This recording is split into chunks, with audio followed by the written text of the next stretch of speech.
What's up, everybody? Good morning and happy Wednesday. We are making the turn on this week. DK Show coming to you from the TDS Sports Talk studios this morning. Thanks for hanging out with us and making us a part of your start. Whether you are listening on the radio dials, 105.1 FM, 790 AM.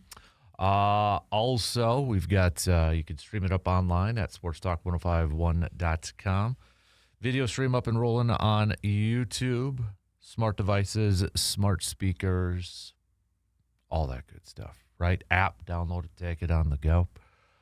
What do we have on our game plan for us this morning? Oh, that game, Brewers game last night. Oh. Brewers had the lead going into the ninth. Not able to hold on. Trevor McGill giving up 3 runs. Trevor McGill's struggling here as of late, but giving up the lead, blown save.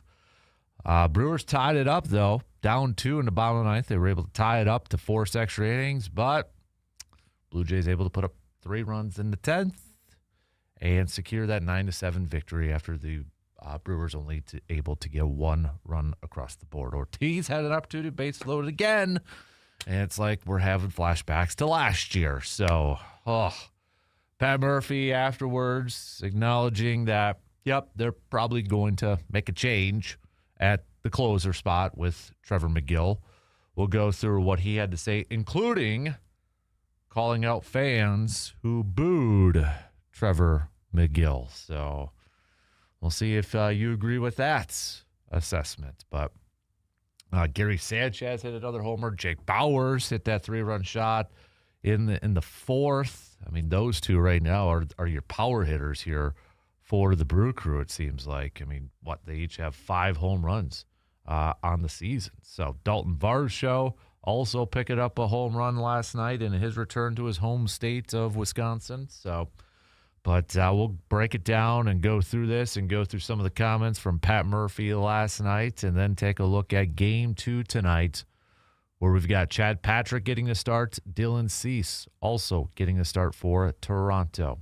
So Brewers talk, including going back to Jacob Mizorowski's game last night. Apparently was pitching sick, a little under the weather, a little ill. Apparently he's like every time he threw a curveball, I thought he was going to puke. So, all right. We'll go through all that, talk some baseball here this morning. We've got football chats on the way as we are inching closer and closer and closer to the NFL draft. So we've touched on a lot of different prospects here, different positions for Green Bay to take a look at. We've talked about some defensive tackles. We've talked about some corners. We've talked about some wide receivers yesterday. Let's kind of focus on some potential players, prospects on the offensive line. And I think we know right now who the starters are going to be week 1 when we look at this Green Bay depth chart and such. But I think we can all agree as Packers fans, right, that maybe want some more depth, improved depth. Maybe somebody that pushes for a starter spot. I mean, there's questions on the offensive line, right? I mean, I think that's fair to say. We got a good grasp of who the starters are, but maybe there's some questions about, well, is that the best group out there? Because, again, how many years now have we said or have we heard from Matt LaFleur, the 5 best will play? Well, right now, it's Jordan Morgan as your starting left tackle, Aaron Banks as your starting left guard, Sean Ryan as your starting center, Anthony Belton as your starting right guard, and Zach Tom as your starting right tackle. I think it's clear that Zach Tom is the best offensive lineman on this group at right tackle. And then, they bring back Sean Ryan for that deal. Jordan Morgan is a first-round pick. Aaron Banks is making bank. And Anthony Belton entering his second year. After that, you've got Kennard coming back, Jacob Monk, Brant Banks, Travis Glover, Donovan Jennings, John Williams. They need depth. So how early in the draft should Green Bay address offensive line? It ain't going to be the sexy pick. And they may not even start right away A la Jordan Morgan was a first-round pick and didn't start right away. Brian Blaga didn't start right away until Mark Tauscher got hurt. So how early is too early? Or is there not such a thing when it comes to offensive linemen? Because, again, I think we could all agree we look at this depth and it's like, dude, we need some more help. Or do you trust Green Bay and their history that they've been able to find offensive linemen later on in the draft, like early day 3, and they've ended up being pretty solid contributors? Remember, Corey Linsley was a 5th-round pick. Ended up having a great career as a center for the Packers. David Bakhtiari was 4th-rounder, I believe. So do you kind of look at, and Zach Tom was a 4th-rounder too. So do you kind of bank on that Green Bay is going to be able to find that? Or do you have a little concerns with maybe Lucas Butkus as the offensive line coach and developing those guys and that? So want your thoughts, want your feedback on that, and we'll take a look at some potential options that maybe Green Bay can draft. So, again, we've talked a lot about defensive side and hit up wide receivers a little bit yesterday. So let's take a look at the big boys on the offensive line here. So we're going to get to that a little bit later on this morning. Got a fun interview planned for 9:35.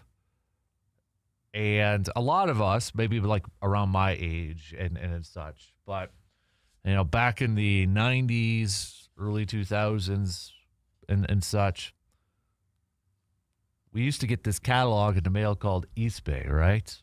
Oh, used to love getting that. Got my basketball shoes. I don't know how many pairs of basketball shoes or spikes or cleats from that thing. I mean, it was in Wausau, found it in Wausau, not far from us, right? Straight on 29. Well, coming up at 9:35, the founders of Eastbay, Art and Rick, have come out with a book to talk about Eastbay. It's literally called The Book of Eastbay. 2 friends in the catalog that changed the sneaker business forever. I've got my copy. It just dropped yesterday, so we're going to chat with the founders of Eastbay and the 2 authors of this book coming up at 9:35. But, I mean, kind of do an informal raising of the hand.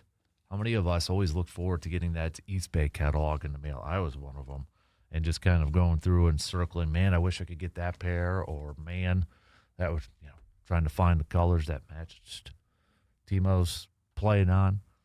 Still remember getting my Dada Supremes, black and gold chrome shoes from there. Oh, yeah. So that should be a fun quick chat coming up at about 9:35.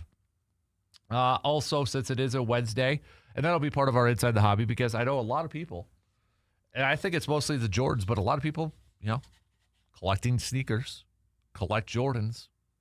How many of you out there collect sneakers?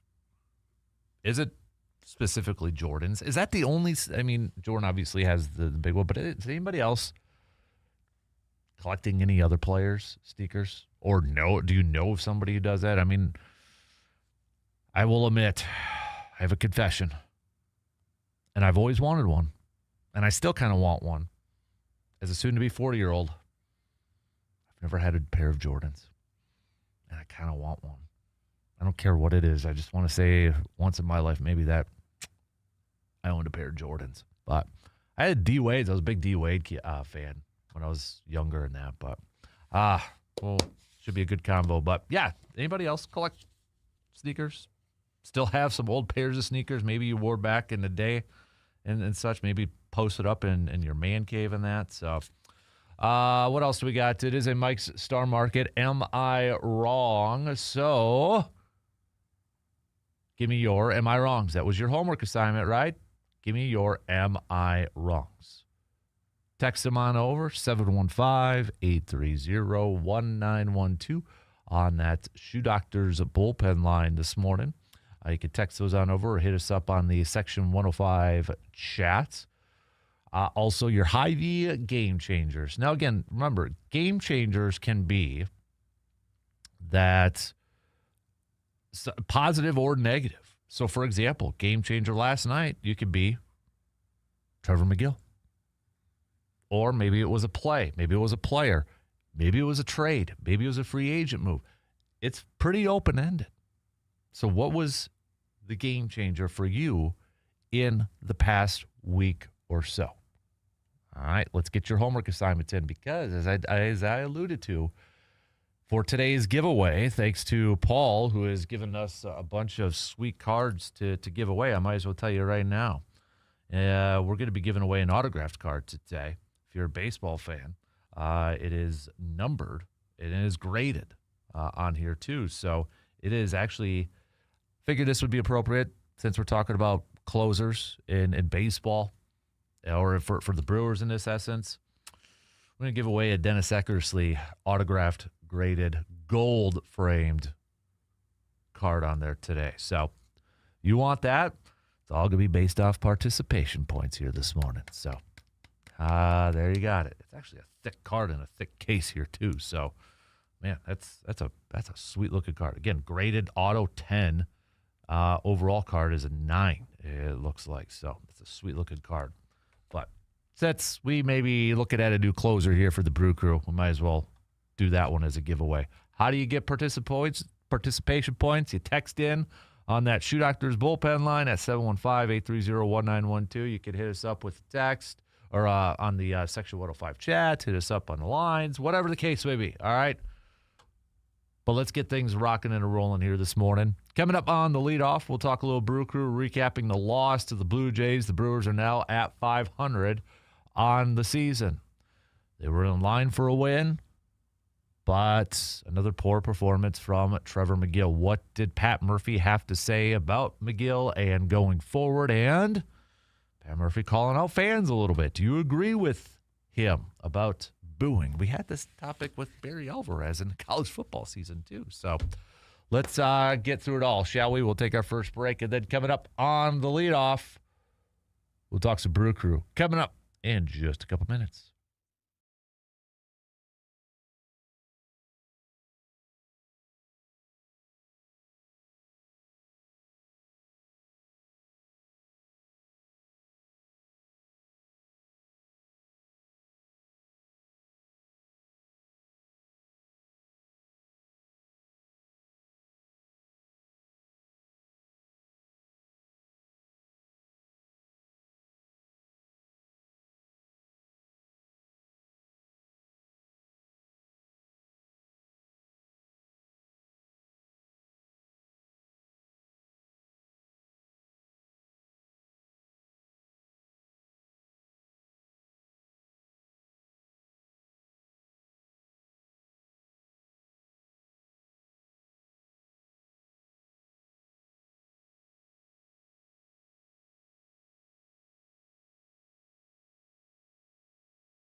Hey, sometimes accidents happen, but getting your vehicle back to normal doesn't have to be stressful. And at Superior Auto Body, they specialize in getting your vehicle looking right again after dents, dings, or collisions.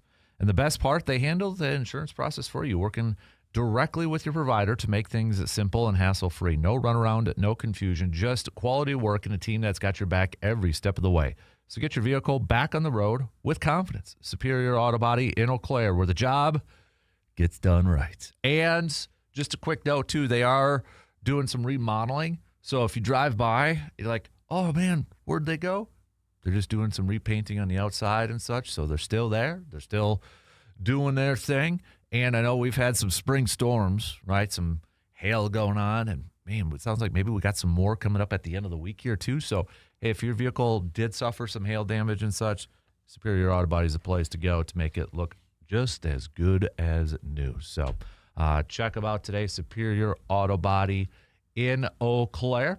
You can check them out, again, 301 North Farwell Streets.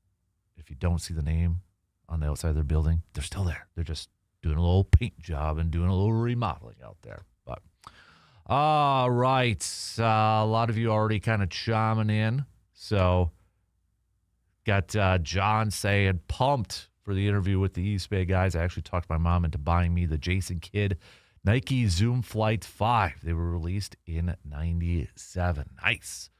See, man, I made the mistake. I completely regret it. A few years ago, I still had a pair of D-Wades. I still had those Dada Supreme gold chrome, black and gold chrome shoes. I got them just because I was a young kid and to look cocky when I was playing basketball. And I held on to them for the longest time, and I think I just finally got rid of them a few years ago. Like, I'm getting old. I donated them, and I wish I still had them. So, son of a gun.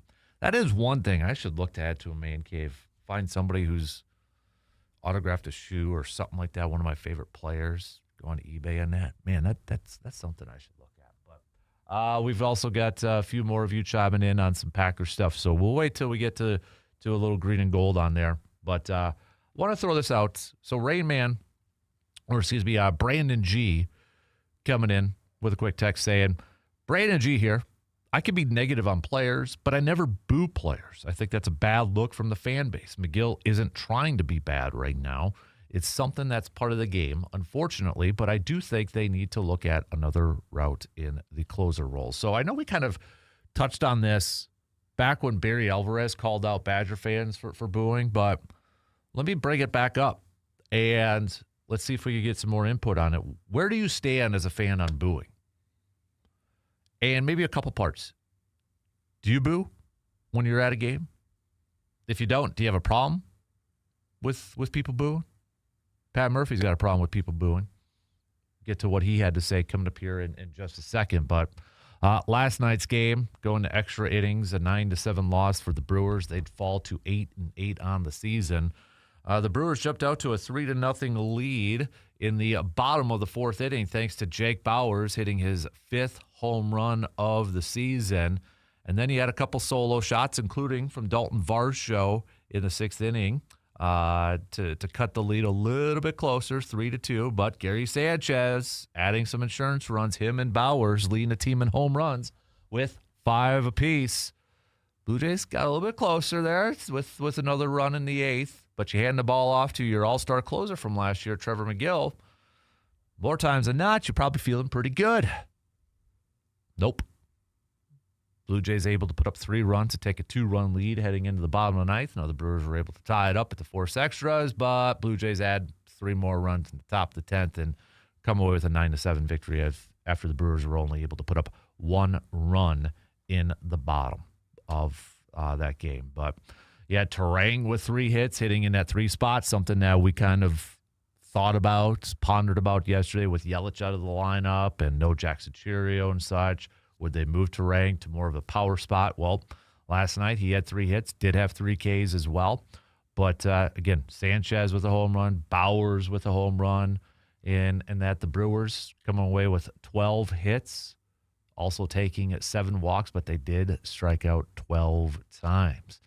Joey Ortiz had opportunities last night with the bases loaded and kind of was a flashback to last year. So Mizorowski going 5 1/3. It's that 6th inning. And Pat Murphy wasn't messing around when they got to the 6th and they started to get after him. He yanked him, even though the pitch count wasn't that high for Mizorowski. Ended up finishing with just 76 pitches, 5 Ks, 2 solo shots, 5 hits, no walks. No walks by Miz, and that was something we've been talking about. If you had to kind of critique him a little bit at, was issuing those free passes. He didn't do that last night. DL Hall comes in, shuts it down. Angel Zerpa shuts it down. But Uribe gave up an earned run, and obviously McGill with his 3 earned runs, and then Grant Anderson with 2 earned runs in the 10th there. So Mizorowski apparently not feeling the greatest during the game either. He apparently felt like he was, one of the quotes that he said after the game in the locker room, felt like he was going to throw up the whole game. But he was battling and probably wouldn't have imagined that with the way he was looking and such. So battling through for a solid outing of 5 1/3 innings. But again, that third time through the rotation, kind of still a little bit of an issue. And it's usually for a lot of pitchers, that third time through a rotation, that's when hitters kind of can maybe feel a little bit more comfortable, get you dialed in and such. So, but Pat Murphy also after the game, acknowledging that, it might be time to look at a new closer, saying we'll see the way Trevor's throwing the ball right now. He doesn't deserve to be the closer. But he also had the back of Trevor McGill when it came to fans booing. And this is what he had to say, quote, "The fans booing him after he saved 30 games for this team. Kid, that's been through all he's been through and what he did the year before us to help us win the division, and then what he did last year, and then came out with an arm injury and still pitched one of the biggest innings of Game 5. For them to be booing him out there, that's just not our best fans, that's for sure. We have great fans. Let's remind them of that. It's okay to be disappointed, but sometimes young men go through stuff. I was disappointed in those people who didn't support him when he's going through that stuff. Does he probably care? No. Is it expected? That's fine. But these aren't machines out there. These are people. I thought that was in poor taste, but I've done things in poor taste too." So again, kind of curious to see where you're at on this whole thing with it's a booing thing. And I'll be honest, when I go to a game, when I'm in attendance at a game, I don't boo. I don't necessarily have, like, it doesn't upset me when people boo. It doesn't annoy me, really. I get both sides of the argument. It just is, it's weird for me when I'm at a game to boo. I don't know why. It's kind of an uncomfortable feeling for me to sit there and just like boo. There's been plenty of opportunities, whether it's been a Packers game or a Brewers game or whatever. It's always been weird for me to boo. I don't know if I have a real like pinpoint reason and such. I can't sit there and just like holler boo the whole time. Definitely been disappointed, definitely been frustrated, definitely been like, what are you doing, and questioning and that sort of thing. But it's always been awkward for me to kind of boo. But again, do I have a problem with fans doing it? I guess I've never, if I'm being honest, I've never really thought of it that way, and it's never really bothered me. It's never really annoyed me. Now, if it was at a high school game, yeah, that would annoy me because, I mean, these are high schoolers for crying out loud. Or if it happened at a Little League game, God forbid if I ever did that, then I'd get really upset at probably parents then at that point in time. I mean, if you're sitting there and, booing a kid or trash talking to a kid, you need to check yourself and your life choices at that point. That's at a different level that we have issues with and we need to talk about. But at pro and, even at a D1, I don't know. It's always, I don't even do it at home. Yelling at a TV, booing. I can't do it. It's uncomfortable for me. So, C-Bomb says, this is a perfect example of why Murphy is a phenomenal manager. He could call it a player for poor play, yet he still has his back in front of everyone. Players respect that. And honestly, C-Bomb, that was kind of something I was thinking about. Because, I mean, you look at the line. You look at the quote from Pat Murphy. Is he throwing the ball well? No. Is he giving up hard contact? Yes. Do they swing at it like they know it's coming? Yes. Does he deserve to be a closer? No. But he saved 30 games, so my heart goes out to him, and he has his back in front of, calling out fans. And that's honestly, C-Bob, kind of the same thing that I was thinking about. This is a guy that literally says, does he deserve to be a closer? No. Flat out says no. But will also have that guy's back through thick and thin and go out there and support him while also acknowledging, hey, the guy's got to play better. He's got to play better. So, honestly, it's kind of the same type of thing that I was thinking about, C-Bomb, or Chadwick, I should say, a.k.a. Chadwick. So where do you lie on the whole thing? C-Bomb, I'm kind of curious. I know how diehard of a Packers fan you are and such. Do you boo? Are you a booer? It's just, I don't know. It's just weird for me. It's almost like I can't make that sound because it's uncomfortable for me.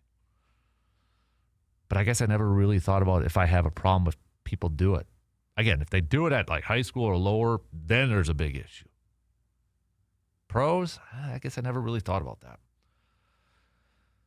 And then there's different situations of booing, I guess, too. Because is it different when your own players not performing well and you're booing them? Like, okay, the Packers, let's say, at halftime, they stink. Do you boo them off the field? Do you boo them? Or the Brewers last night? Do you boo your own team for poor performance? Or do you boo the opposing team? There's a difference, right? Is one okay to like boo the opposing team? Or, the one example I'll say is like when Favre returned as a Vikings player. I mean, those are different, right? Can we say those are different situations where you could boo the opposing team in that, but when it comes to your own players or your own team and if they're playing poorly, I think we have to separate those, right? Hit me up with your thoughts, okay? We got to take a quick break, but we'll be right back after these few words.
With spring rolling into the Chippewa Valley, it's time to get back outside and enjoy the season. And whether you're heading to the range or you're getting ready for some hunting seasons or just gearing up for time in the great outdoors, Tilden Gun is your local stop for selection, service, and expertise.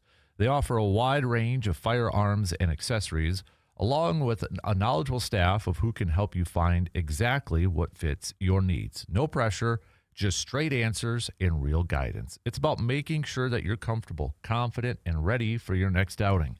Spring is a season to get prepared, to get organized, and to get outside. And Tilden Gun is here to help you do just that. Stop out in and see what they've got in stock and why so many in the Chippewa Valley trust them year after year. Tilden Gun, your hometown source for gear, service, and expertise. And don't forget, if you got turkey season, that first week opening up today. Best of luck to all of our turkey hunters. If you have any luck, please shoot us a photo on the Sports Talk Facebook page, okay, so we can put it up and do a little bragging for you. If any of our youth hunters had any luck this past weekend, please send those on over as well. So let's catch up. We've got the Section 105 chat off and rolling on the video stream right now this morning. We've got Barb saying, great comments, Murphy. We all have had bad days at work. Matt saying, Murphy honestly needs to be lauded more. How even-handed he is and the balance we need in the sports world. Joe says, in Murph we trust. Talking about booing, Joe says, I don't boo. Matt says, the most uncomfortable booing situation I was in was when John Cena inducted William Perry to the WWE Hall of Fame. I remember telling people I don't like this. A couple more comments on the Shoe Doctor's bullpen line. Josh says, not a fan of booing. It can be kind of embarrassing to me as a fan when a bunch of people are booing another person over a game, pro or otherwise, in my opinion. C-Bomb says, I don't boo per se, but I may cuss a little bit. So where do you stand on the whole booing thing? And do you separate them from whether it's your own team or you're a player on your team, or whether it's like the opponent? Like you go to a Packer game at Lambeau Field and the opposing team comes out, Bill Jarts, the public address announcer, says, now introducing the Chicago Bears, or electing to be introduced as a team as the Chicago Bears, just kind of straight read, and they come out of the tunnel and, they get booed in that. I mean, that's okay, right? Or is that still kind of weird? Let me know your thoughts. So, obviously, the topic here is, if McGill isn't going to be the closer, who is going to be the closer? You'd think, my guess is probably it's going to be Abner Uribe going forward. Had the experience last year. Closed some games, big-time games towards the end of last year, was kind of the pseudo setup man. And this past offseason, there were Trevor McGill trade rumors, and it just kind of seemed, okay, Abner Uribe is going to be the guy to kind of step into that closing role. Well, you look at what he has done so far. He has pitched in 7 games. He has pitched 6 1/3 innings, 7 strikeouts. He does have a 5.68 ERA. Now, when you kind of break it down game by game, a couple games in March, he only gave up 1 hit, 2 games, 1 hit, no earned runs. But the last couple games is where that ERA really spikes up. So last night he gave up 1 earned run, and then the Washington game back on, was it Saturday? I believe it was on the 12th, whatever day that was. Didn't get through an inning, but he gave up 2 earned runs. So you look at that, well, okay, maybe he's not pitching at the greatest level either, but I feel like he's probably the next option. Maybe it's Zerpa they kind of give a look at. But I would think it's going to be Abner Uribe if there is, in fact, a change at the closing role. And honestly, since it's baseball, would we be all that surprised if we see a move for Trevor McGill to be placed on the injured list, the 10-day IL, and then maybe, kind of like a rehab thing, or it's like some arm soreness? I know he's a couple ticks down in that in his fastball department, but wouldn't be surprised if we see one of those moves. How many times have we seen that in Major League Baseball? So, or maybe they just straight up, hey, you're not going to be put in that situation. We're going to put you in, maybe like a middle relief type of role in situations where hopefully they're up by a lot and you can get some work in, or gosh forbid, they're down by so much and you just need to eat innings. We've seen that as a scenario too with a lot of these pitchers. But tonight's pitching matchup, we've got Chad Patrick on the mound going for the Brew Crew, and he's going to be going up against Dylan Cease. So Dylan Cease so far in 3 games, looking for his first win. He's over, but 2.45 ERA. His last game was back on the 8th, going up against the Dodgers, where he went 5 innings, 4 hits, 1 earned run, 4 walks, 8 strikeouts. Cease kind of like Mizorowski in the sense that his first 3 games, a little bit of an issue with the walks. So he gave up 4 walks against the Dodgers, the White Sox 3, and in his first game against the season, his first game of the season against the Athletics, had 2 walks, but he did have 12 strikeouts in that game. So Brewers a little familiar with him. Some of the players. He did spend a couple years with the Padres here. But if you're looking at at-bats, Bowers, and he was with the White Sox beforehand too. So Bowers has 12 career at-bats against him, but just 167, 564 OPS. Contreras has 9 career at-bats against him, 111 with a 222 OPS. Sal Frelick, 10 at-bats, 400 with an 855 OPS. Luis Renifo's got 10 career at-bats, 300 against him, 862 OPS. And Bryce Terang, 10 at-bats, 300 average with a 664 OPS. No home runs for any Brewer player going up against him. On the flip side, there's not a ton of experience of this Blue Jays lineup going up against Chad Patrick. He had Sosa with 4 career at-bats, but he's over. And then Sanchez has just 2 career at-bats, 1 for 2 against him. Chad Patrick's 1-0 with a .73 ERA in 3 games this year. Started 2 of those, as we know, kind of this past weekend. Came out of the bullpen against Washington. Was it Friday night? 3 innings, 3 hits, 1 walk, no earned runs, no strikeouts. But before that, picked up the win against the Royals back on the 4th. 5 innings, 4 hits, 3 walks, 3 strikeouts. And then against the White Sox, he went 4 1/3, 5 hits, 1 earned run, 1 walk, 4 strikeouts. So I think the biggest concern right now going forward for this team is, can they hold on to leads and can they shut out these, when you have the lead, can you close it out? And you go back to the beginning of the year, I know I said it. You felt confident that if this team was going to have the lead and you hand the ball off to your bullpen, that you were going to come away with wins. And right now, that's not really the case. It's not the case. So it's a little nerve-wracking at this point. I mean, I'm confident in Chad Patrick going on the mound. A little bit up in the air still with the offense just because of the injuries. But I'm definitely nervous now when you hand the ball off to the bullpen until we see some consistency and locking this thing down. But it should be another good pitching matchup tonight. First pitch, 6:40. You can catch the game. Radio dials, 105.1 FM, 790 AM. All right, we'll take a quick break as we wrap up the first hour. We're going to get to some NFL draft talk. Taking a look at offensive linemen. The question I'm throwing out to all of you is there such a thing as too early to draft an offensive lineman? Because you look at Green Bay. Green Bay is such an interesting case over the years. They've drafted offensive linemen early, but they haven't necessarily been starters right away, even first-round picks. Brian Bulaga was not initially a starter, then became a starter because of Tauscher's injury in 2010 and ended up being a fantastic right tackle for a long time for the Packers. Jordan Morgan, a first-round pick, was not a starter right away. In fact, didn't even know where he was going to play right away. Now he's slotted as a starting left tackle. Green Bay's had success with drafting really good offensive linemen, rounds 4, round 5. So do you bank on that happening again? It's like, no, we don't need to draft early because we can find that guy in the 4th or 5th round. History tells us that.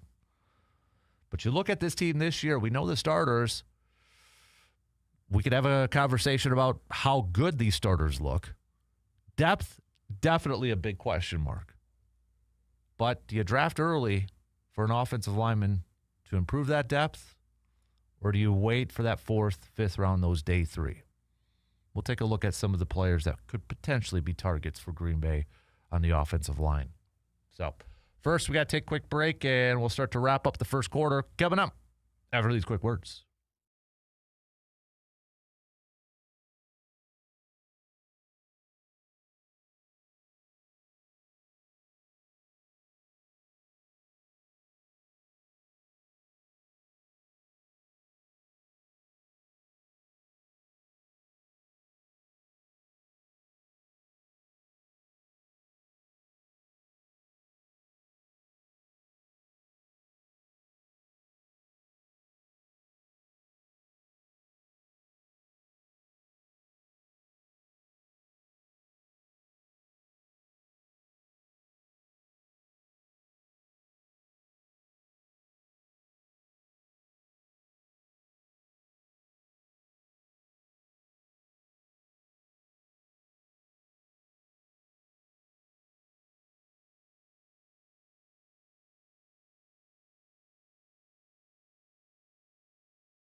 Looking for the perfect place to kick back this spring and summer? Well, then you need to head on over to the VFW Post 305, Eau Claire's go-to spot to relax, grab a beverage, and enjoy the moment. Inside, it's a great place to meet up with friends.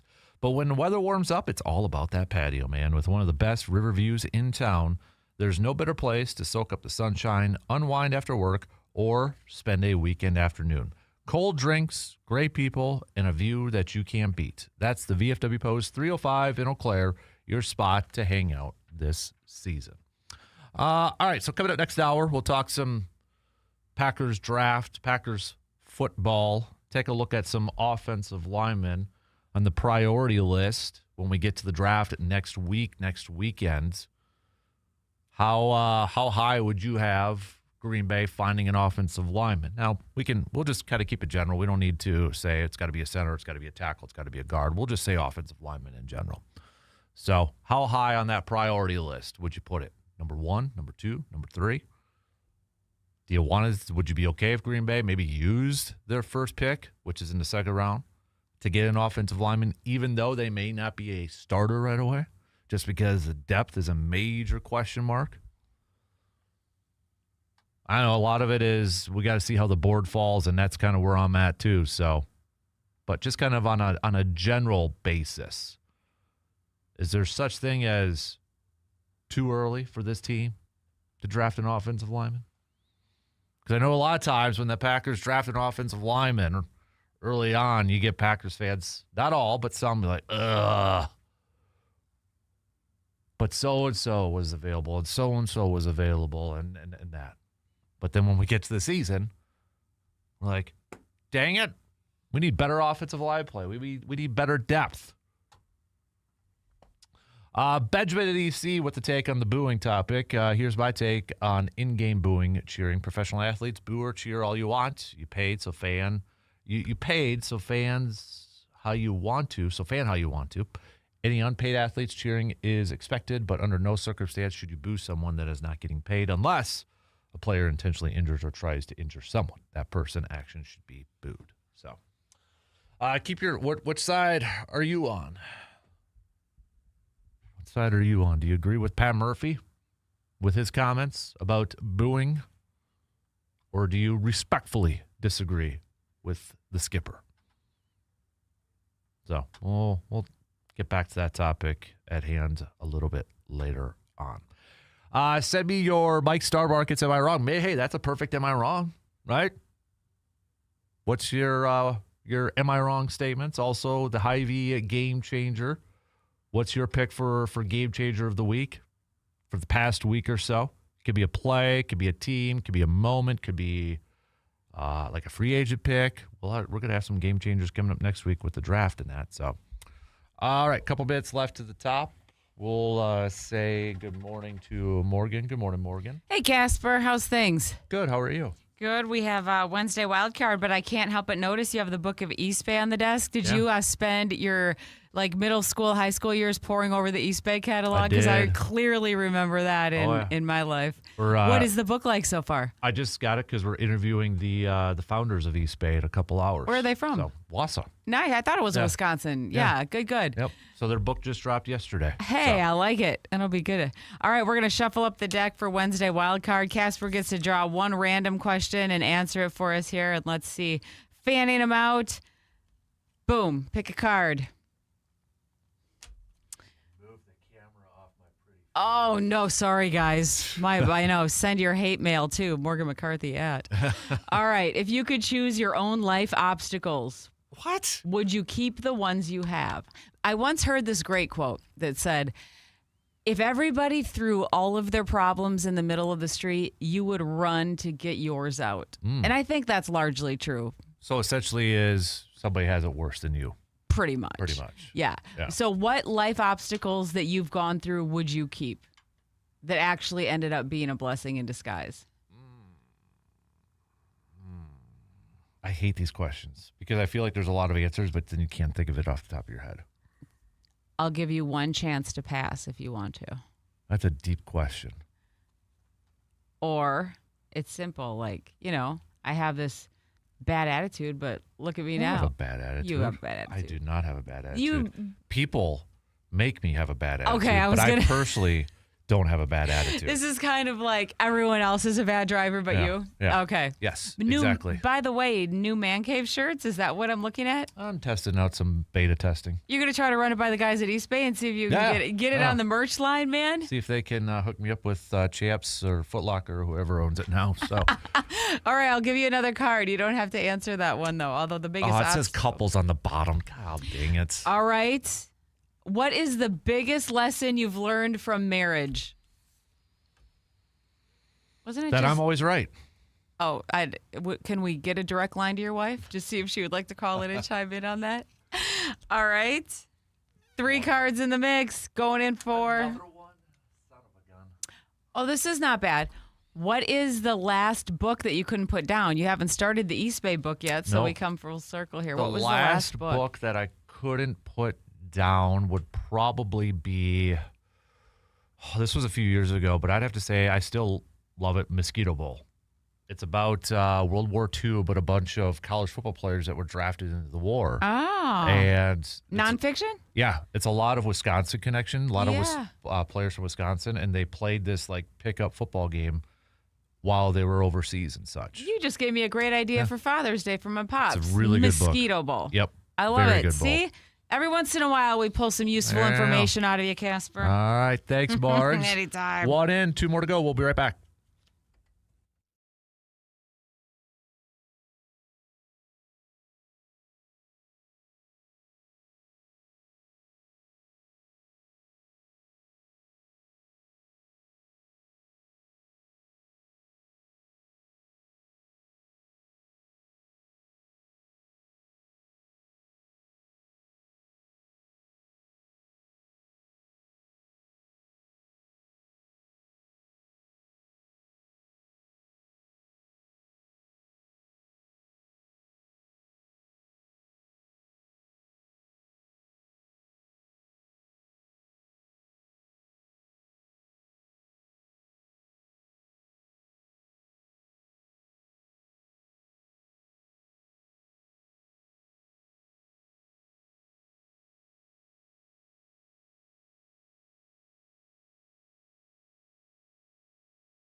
All right, second quarter, kick it off right now. First quarter flying on by. Lots of you joining in on the conversation. We appreciate that. Hit us up on the Section 105 chat room or that Shoe Doctors bullpen line at 715-830-1912. First hour we spent talking Brewers. with the collapse from last night, potentially looking for a new closer, Abner Uribe. Pat Murphy acknowledging that Trevor McGill not pitching like a closer right now, so looks like there's going to be a change in that. Another topic we talked about in that first hour, Pat Murphy calling out Brewers fans for booing Trevor McGill. So, are you a booer? Do you agree with Pat Murphy? Do you not agree with Pat Murphy? When's it appropriate to boo? Is it only opposing teams? Do you boo your players on your favorite team or your team as a whole? We've had opinions from both sides. Hit us up because, reminder, for today's giveaway for our card that was donated by one of our listeners, Paul, from the Section 105 chat on YouTube, since we're talking about closers, well, maybe the Brewers could use a guy like Dennis Eckersley. So Paul had donated a autographed Dennis Eckersley card, a 2022 Topps Gilded Collection. It's got a gold frame across it. The auto is graded 10, cards graded 9. Case in there. That's a thick case on there, too. So giving it away today based off participation points. I know when we were in school, we hated participation points, especially me. But now I get to be in that role of deciding grades on participation points. So how do you participate? The more you text in, the more you message us, the more you reach out to us for this morning's program to give us your opinion, your thoughts, you get a point. You get a little checkpoint. So I had a college class that was, a lot of that grade was based off participation. Man, I hated it. I was always afraid of giving the wrong answer. That's where I was at. So, but, all right. There you go. See that beautiful gold card here? Hey, coming up in a couple hours, 9:35. This should be a fun interview. We're going to be talking with the founders of Eastbay. Remember Eastbay, the catalog? A lot of people my age. Yeah, we loved getting that thing in the mail. They dropped their own book yesterday, the Book of Eastbay.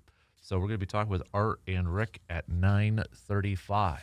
But since perfect because Wednesday, a little inside the hobby, I got to know, does anybody have, or does anybody collect Jordan shoes? Anybody collect shoes or have any, shoes in their man cave collection? I feel like that's like one thing I don't have. I need to get like a pair of shoes or a shoe that's autographed by somebody. I know a couple people who are big into Jordans and collect Jordans and such. So I should reach out to them and see how many pairs that they have.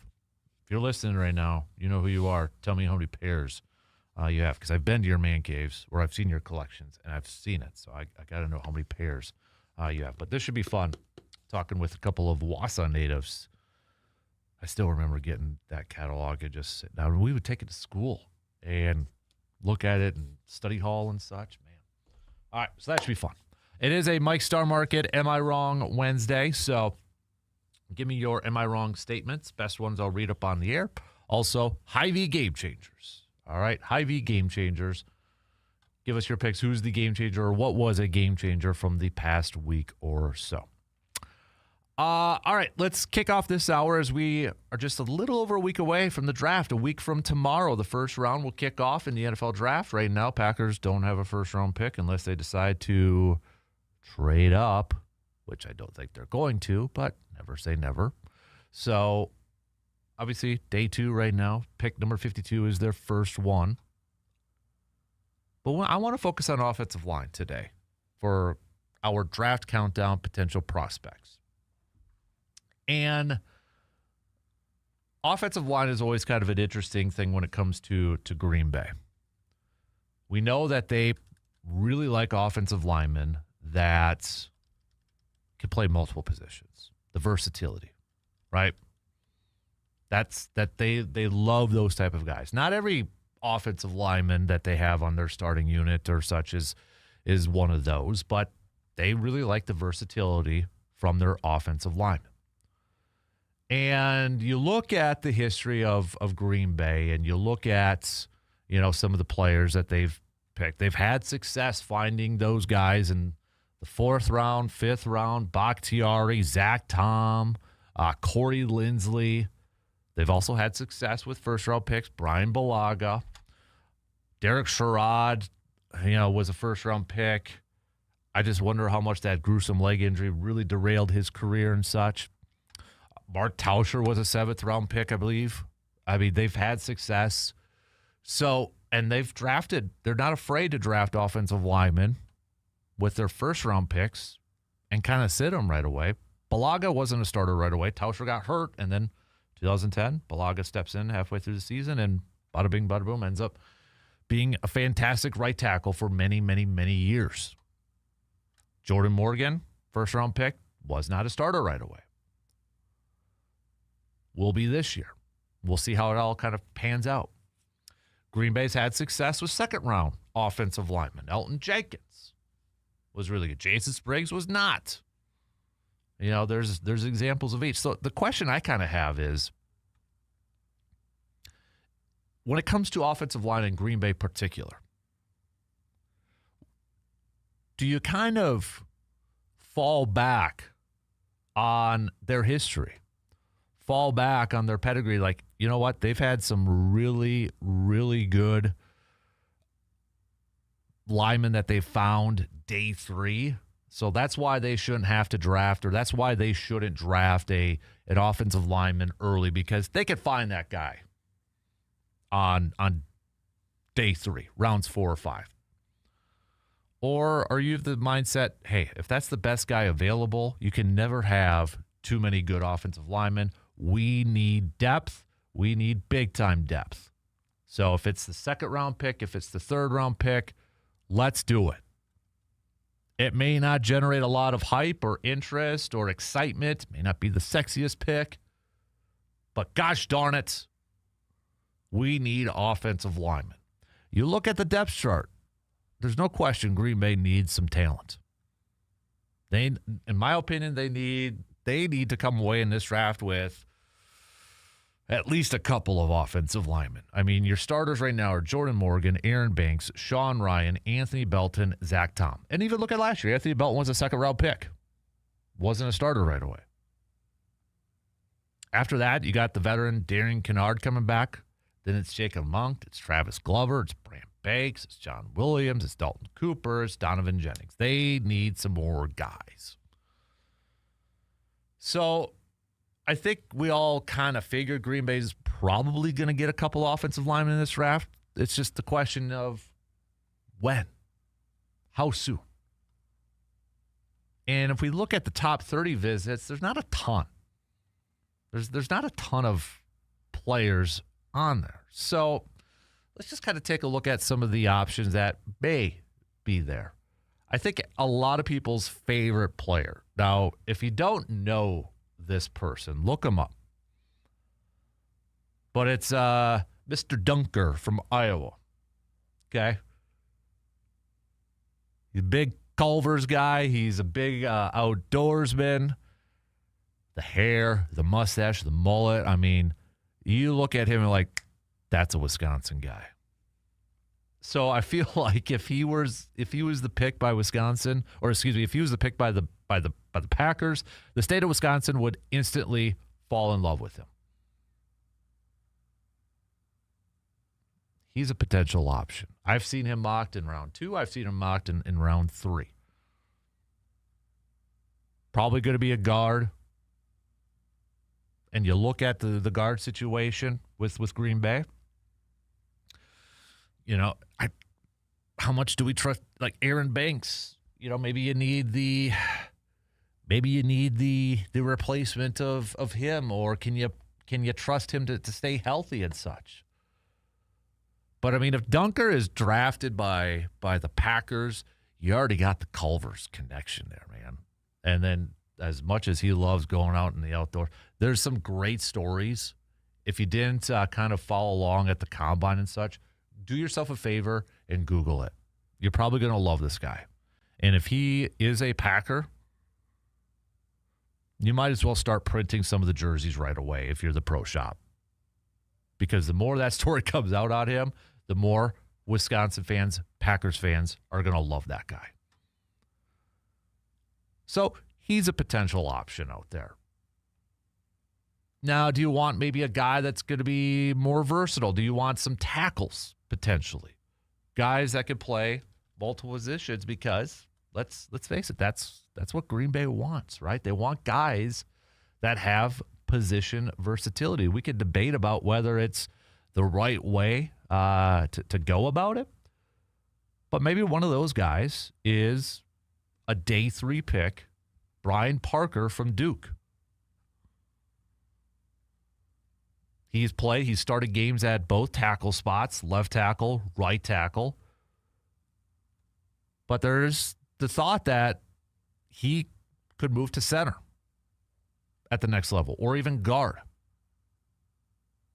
So you talk about that position versatility, that somebody maybe you could get early day 3, and you could plug him in a couple different spots on the line with his experience of playing at both tackle positions, but maybe he's better suited to play inside at the NFL level. That screams of a potential Packer fit. That's like, oh man, that guy is like perfect for Green Bay. You know, maybe some other guys that are potentially those day 2, day 3 picks for Green Bay. You're looking at a guy potentially like an Austin Barber from Florida. He's another guy that has experience playing both tackle spots. And you look at it, he's at Florida. Well, he played against the SEC, playing up against those defensive players, that talent. And I look at Green Bay, and I look at this depth. I wouldn't mind getting a swing tackle. Somebody who could play the left tackle or the right tackle spot in case something were to happen. And Austin Barber out of Florida seems to be a guy that could fit that right away. Could come in and be your swing tackle. And the fact that he has gone against some SEC talent on the defensive side, I think kind of bolsters that case a little bit. You know, you'd like to think he's not going to be intimidated by, NFL talent and such by going up against the SEC. He's still a rookie. So let's give him a little bit of the benefit of the doubt. But that's another option.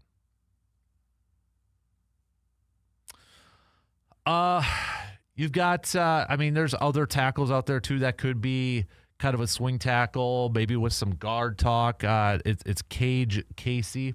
He's from Boise State. He's been talked about as a potential swing tackle, maybe better suited to go into guard.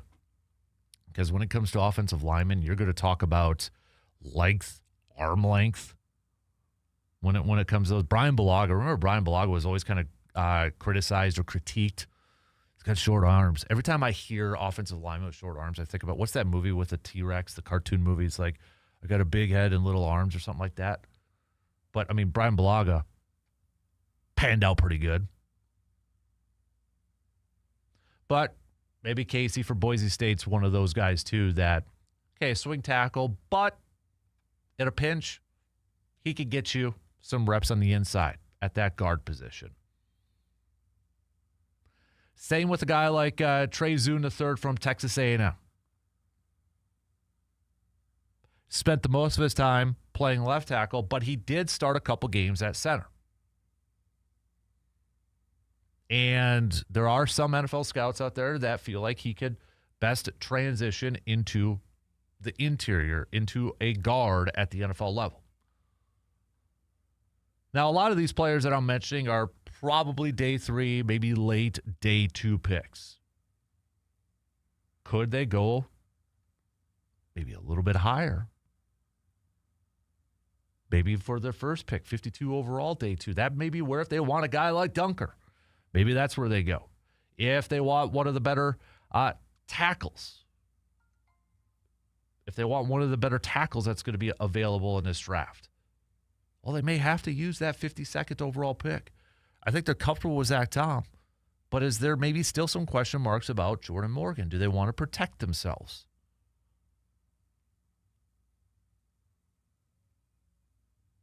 To me, it's going to be interesting to see what Green Bay does on this offensive line standpoint. How early do they address it, or do they rest on their laurels and kind of say, we have a history of identifying some really good offensive linemen in the later rounds. That's what we're going to count on again. It's just the other part in this, too, is how much confidence do you put in Luke Butkus, Adam Stenovich to help develop these guys? That factors into this as well. There's no question in my mind, though, that they have got to at least get a couple of offensive linemen in next week's draft to bolster this depth. So I would not be surprised if, let's say, they use a round 3 pick or early round 4 and double dip again in the 5th to bolster that depth. All right, let's take a quick break. We'll talk some more football. Keep your comments coming. Give me your Mike's Star Markets, Am I Wrongs, your Hy-Vee Game Changers, all that fun stuff. We'll take a quick break. We'll be back with plenty more coming up after these quick words.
Road trip season is right around the corner. Are you and your vehicle ready to go the distance? Well, before you hit the highway, make sure that your vehicle is in top shape with the help from AJM Automotive. From oil changes and tire checks to brakes and engine work, their experienced team will make sure that you are ready for wherever the road takes you. And now with 2 convenient locations in Eau Claire, getting your vehicle serviced has never been easier. Plan the trip and AJM Automotive will handle the rest. Just visit ajmautomotiveservices.com to schedule your appointment today. And maybe one of those road trips is going to be checking out some Blue Gold softball. When we talk about AJM Automotive, we gotta give a shout out to Blue Gold softball, because Blue Gold softball is going to be hitting the road for a doubleheader taking on UW River Falls. First game is going to be at 2 p.m., second one at 4 p.m. Baseball for the Blue Golds are also going to be on the road today, as they're going to be taking on Stout at noon and for another doubleheader. And then second game is going to be at 3 p.m. All right, continuing some football chat here as we get set for the draft next week. First round a week from tomorrow. Second round and third round a week from Friday, and that's when Green Bay will officially be on the clock. And a topic at hand this morning is we're talking about offensive linemen. How early should they address that position, or do they kind of rest on their history that they've been able to find guys in that 4th and 5th round and ended up being pretty good? Joe, how early? I know a lot of it is going to depend on how the board falls and such, but how would you have it? I guess maybe the best way to ask this, would you have an issue if Green Bay used their first pick, 52 overall, in getting an offensive lineman when it's a good possibility they would not be a starter at the beginning of the year? 100%. Absolutely 100%. I have zero issue with the Packers taking an offensive lineman at 52. I'd have zero issue at 84, zero issue at 120, et cetera, et cetera. It's just, again, last year, look, I think a lot of the offensive struggles of the Green Bay Packers were because of the offensive line. And you and I have talked a lot about Luke Butkus and Anastanovich and, are they coaching these guys up? And is this a line that has the potential to be better? And you look at the yards after contact or the unblocked yards by Josh Jacobs, and it's off the charts. So 100%. And also the sacks. Too many sacks last year. Too much pressure on Jordan Love.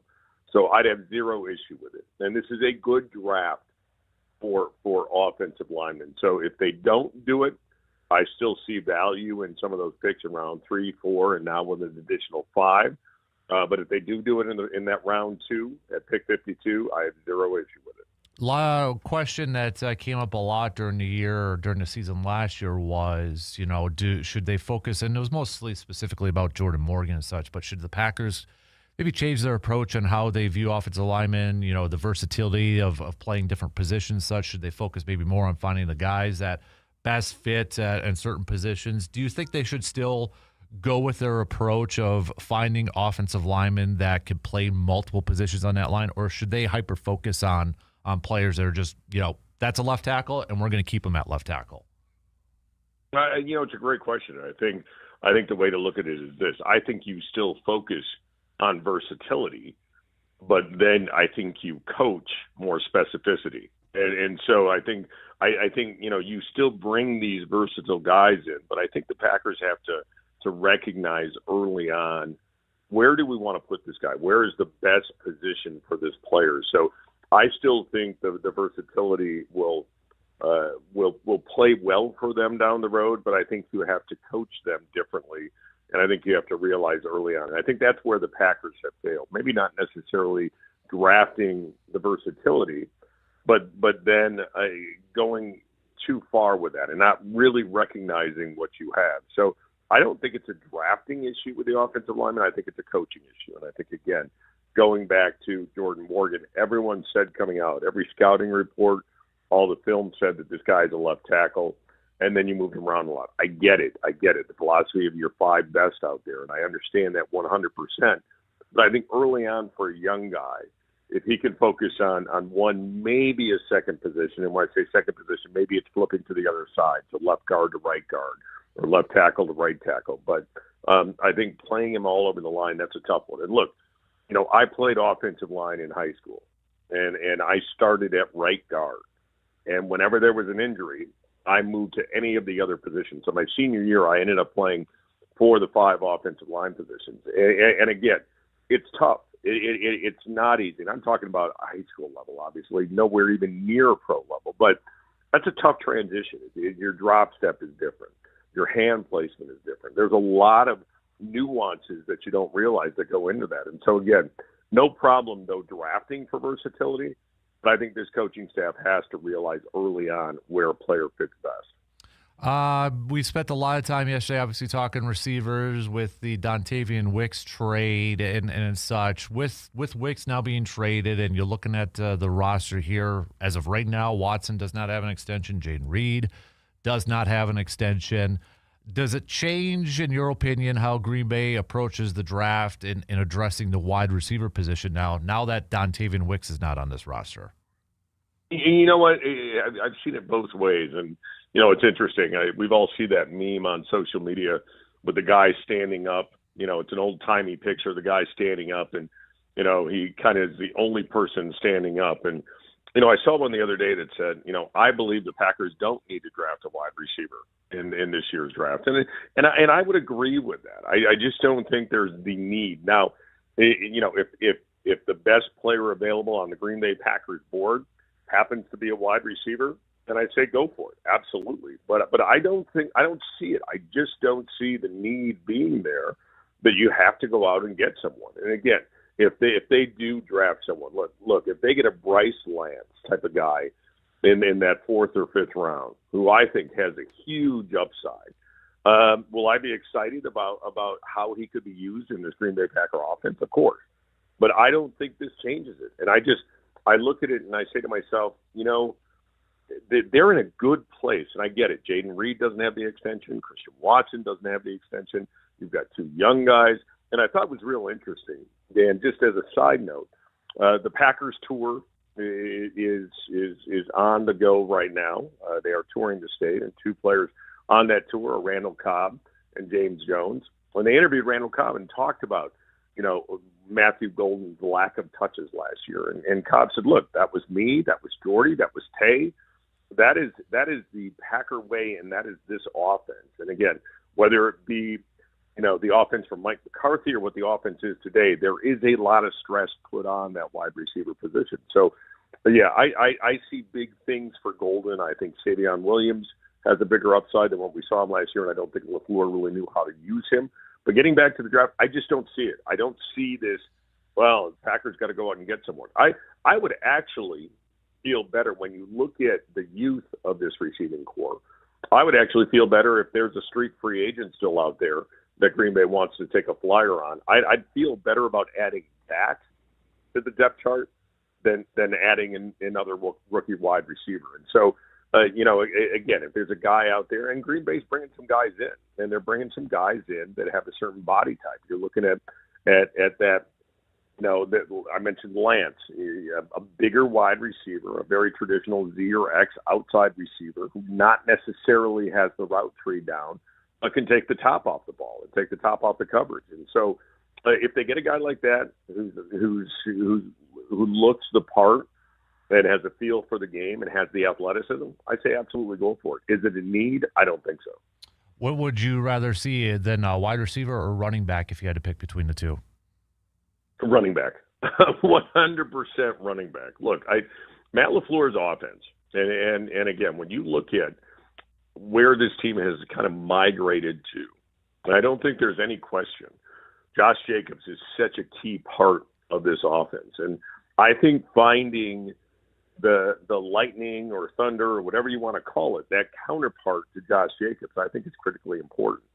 And so I would much rather, and I am seeing this, I think Green Bay drafts a running back relatively high. And there's some guys out there that are just really super intriguing. I love Mike Washington from Arkansas. He's fun. He is fun to watch. And so, there's some guys like that are out there. Kid from Indiana, Kalen Black, is another kid that Green Bay has actually brought in for a 30 visit. that I wouldn't mind at all. And so and again, you're looking for that counterpart. You're looking for that counterpunch, if you will, to what you have in Josh Jacobs. And so, yeah, I think actually running back is a high need on this football team. So going back to the Dontavian Wicks trade here really quick, were you surprised by that Friday news dump that the Packers moved on from him? And I know a lot of people are saying, is he one of those disgruntled guys and such, which I think there's evidence to point to that, because the fact that he already has a new contract, a 1-year, $12 million deal, tells me that the agent had permission to go out there and seek a deal and such. So, I mean, a lot of signs point to, was he one of those guys that Matt LaFleur kind of referenced about being unhappy with his role on the team? Well, first of all, not surprised. I'm very pleased. I thought that was a heck of a trade.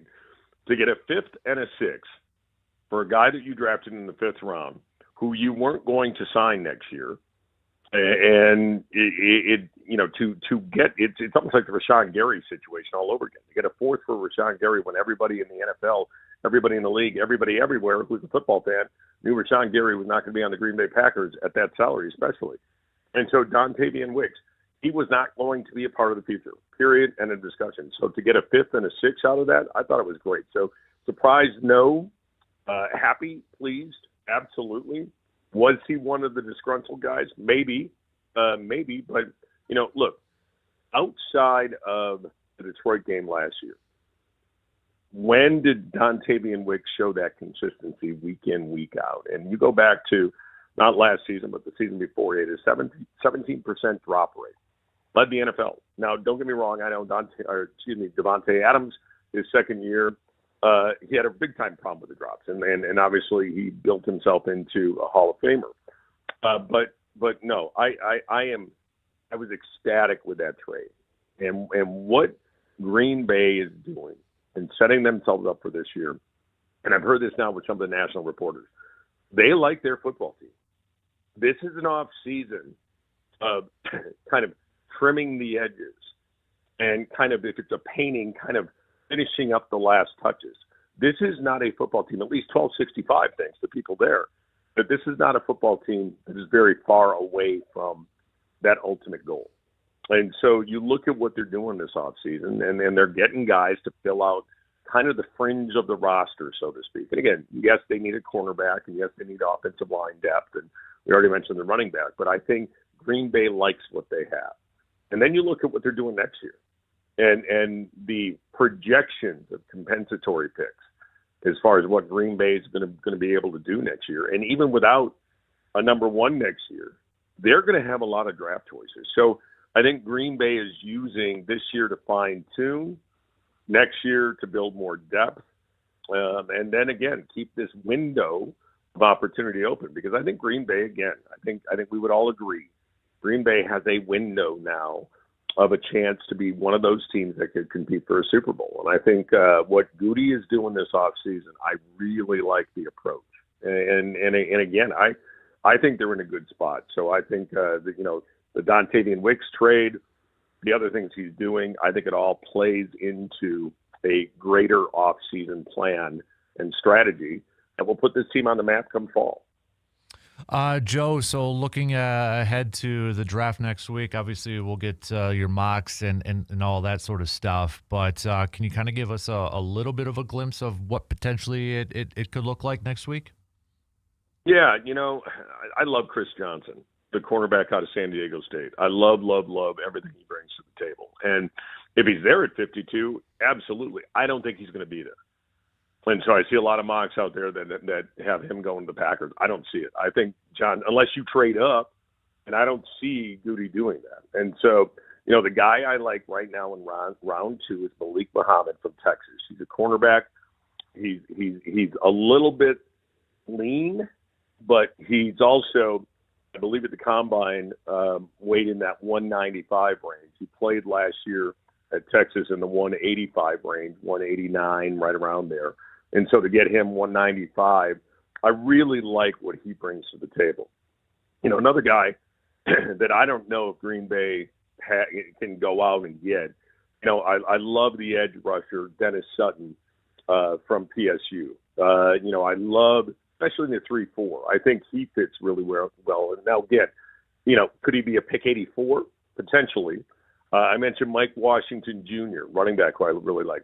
A guy I like who I think is round 4, type of a pick is Darrell Jackson Jr. I look, Lee Hunter, in my opinion, if they go defensive tackle in that second round, the Lee Hunter, the defensive tackle, nose tackle from Texas Tech, I wouldn't mind that at all.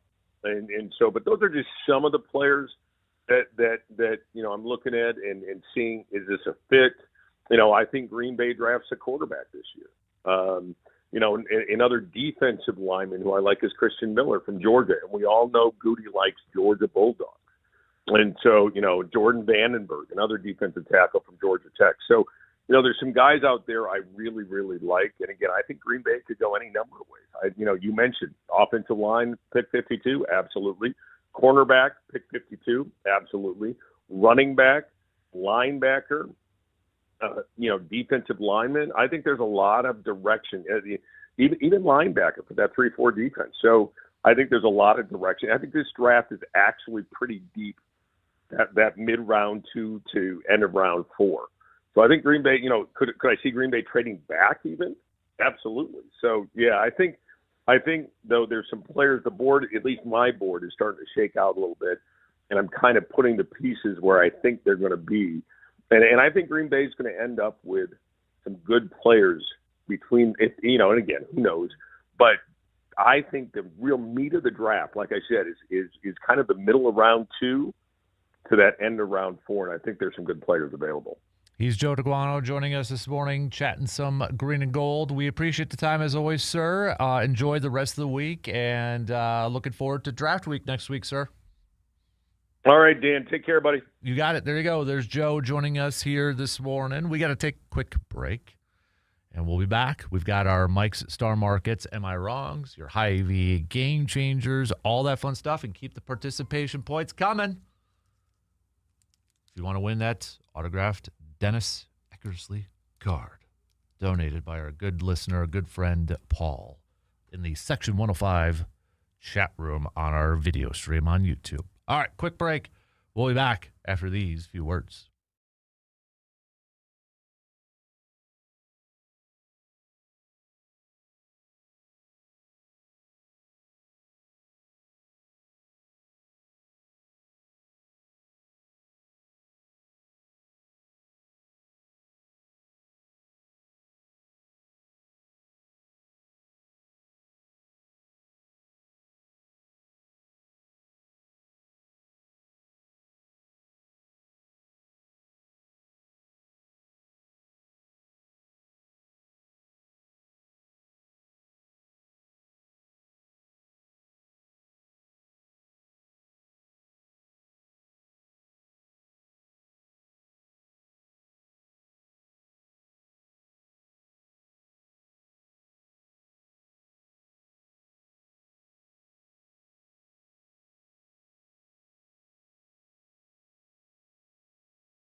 Spring is here, and it is the perfect time for a fresh start in a new ride. Whether you're planning road trips or tackling some weekend projects, or you're just ready for something new, now is the time to upgrade. And at Toyson Ford, you will find a great selection of trucks, SUVs, and cars built to fit your lifestyle and your budget. Plus, their team is here to make your car buying experience easy and stress-free. Hey, this spring, drive something that you love. Toyson Ford, your next adventure starts here. All right, so got to play a little catch-up. As you probably already know, you know how the breaks work. So we got to do one more before the top of the hour. So you get a little bit more time to hit me up with your Hy-Vee game changers and your Mike Star Markets. Am I wrong? All right, so send those on over. I know we were talking a lot about the Brewers, but man, one of the biggest surprises so far, I think it's the Twins. Shout out to Twins fans. You got to be pretty happy right now. Another win last night, taking down the Red Sox, your first in your division. You're, 11-7 to begin the year? So shout out to the Twins, man. Everybody, even Twins fans, I think, wasn't expecting a whole lot this year, but they're off to a good start. You got to tip your cap to them. So NBA-wise, playoffs did start last night. So we had a couple games. Playoffs, play-in. We're calling it the play-in. So the Hornets getting the win in overtime against the Heat in the 9th versus 10th place game. So also last night, we saw Portland getting the win over Phoenix. So tonight, we've got Orlando and Philadelphia, and then Golden State taking on the Clippers. I do want to talk a little hockey coming up a little bit later on here, too, because Ovechkin. Did we potentially see him skate off the ice for maybe the final time?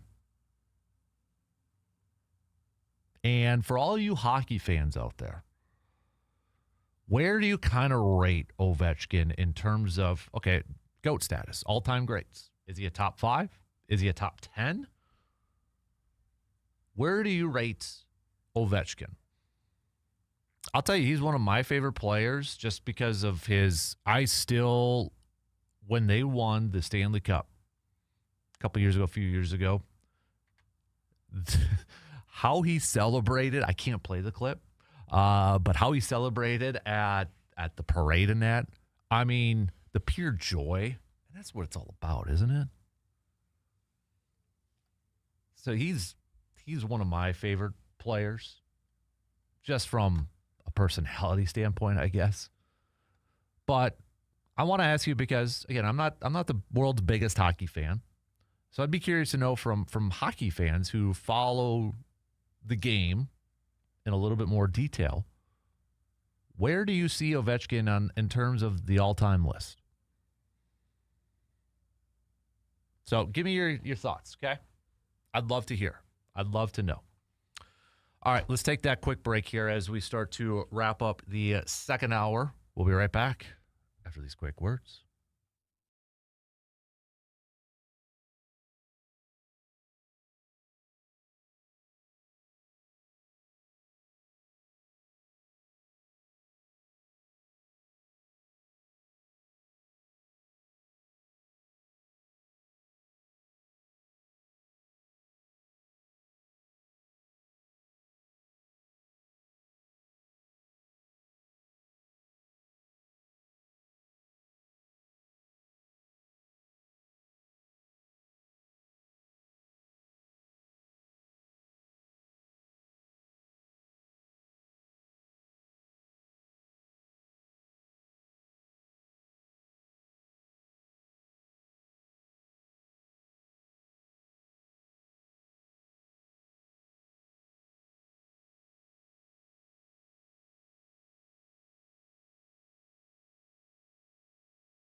Super Mario fans, mark your calendars for this Sunday because our good friends at Hy-Vee in Eau Claire, they're going to have a Super Galaxy breakfast going on Sunday, April 19th from 9 a.m. to 12:30 p.m. Kids 4 and under eat free. Otherwise, $6.99 from ages 5 to 12. $12.99 for adults. Enjoy themed food, activities, and an 8-bit meet and greet. Ooh, yeah. So if you're looking for somewhere to hit up some breakfast with a little fun theme to it, hit up our good friends at Hy-Vee in Eau Claire coming up this Sunday, April 19th, again, 9 a.m. to 12:30 p.m.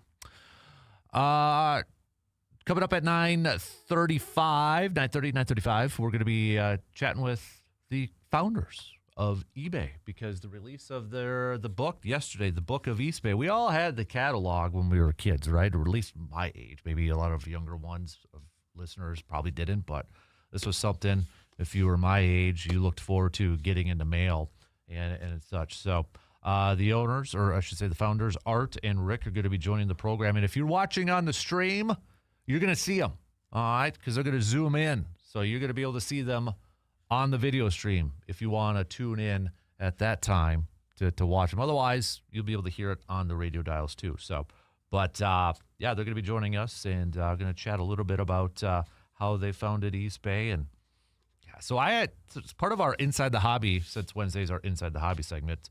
Part of it was I was kind of looking to see how many of you collect shoes. I know some people, so I reached out to them. I reached out to a couple of people that I knew collected Jordans. First one, D9, he has 32 pairs of Jordans. I'm like, dang, okay. The other person, we'll call him Hatch, who's going to be our Bears, kind of Team Bears rep when we get to football season. That dude's got 65 pairs. So 65 pairs of Jordans. Like, okay. All right. I don't know if anybody could top that. So, but yeah, that's, I'm curious, does anybody have any kind of pairs of shoes that they're still holding on, whether it's a Jordan pair or anything like that? So also, if you are a card collector, today is probably a big day for you because it's the release of the Topps Chrome 2025 NFL series, I see. So don't know if anybody was pre-ordering or looking forward to that drop today, but should be a busy day. So now this is funny because Tim in the Cooley region and John, you both have the same Am I Wrongs coming in at the same time. Same person? I don't know. Tim in the Cooley region, am I wrong for thinking that Joey Ortiz is continuing his slump at the plate from last year? Maybe the Brewers need to make a change. Great defense player, not offensive, still struggling with runners in scoring position. John says, am I wrong to think that Joey Ortiz was going to have a better year this year after the last year, especially after he had a great performance in the World Baseball Classic? So, yeah, Joey Ortiz, man, had a shot again last night with bases loaded. Honestly, I feel like if Cooper Pratt was killing it, we'd be seeing him right now at AAA or at the Major League level. But maybe that pressure is going to be there now for him to make his debut to come up sooner rather than later. But, all right, keep those Am I Wrongs coming. Okay, keep them coming. Shot clock's going to cut me off here in less than a minute. We'll get to some game changers here. We'll get back to some more baseball talk, getting set for Game 2 of this Brewers series with the Blue Jays.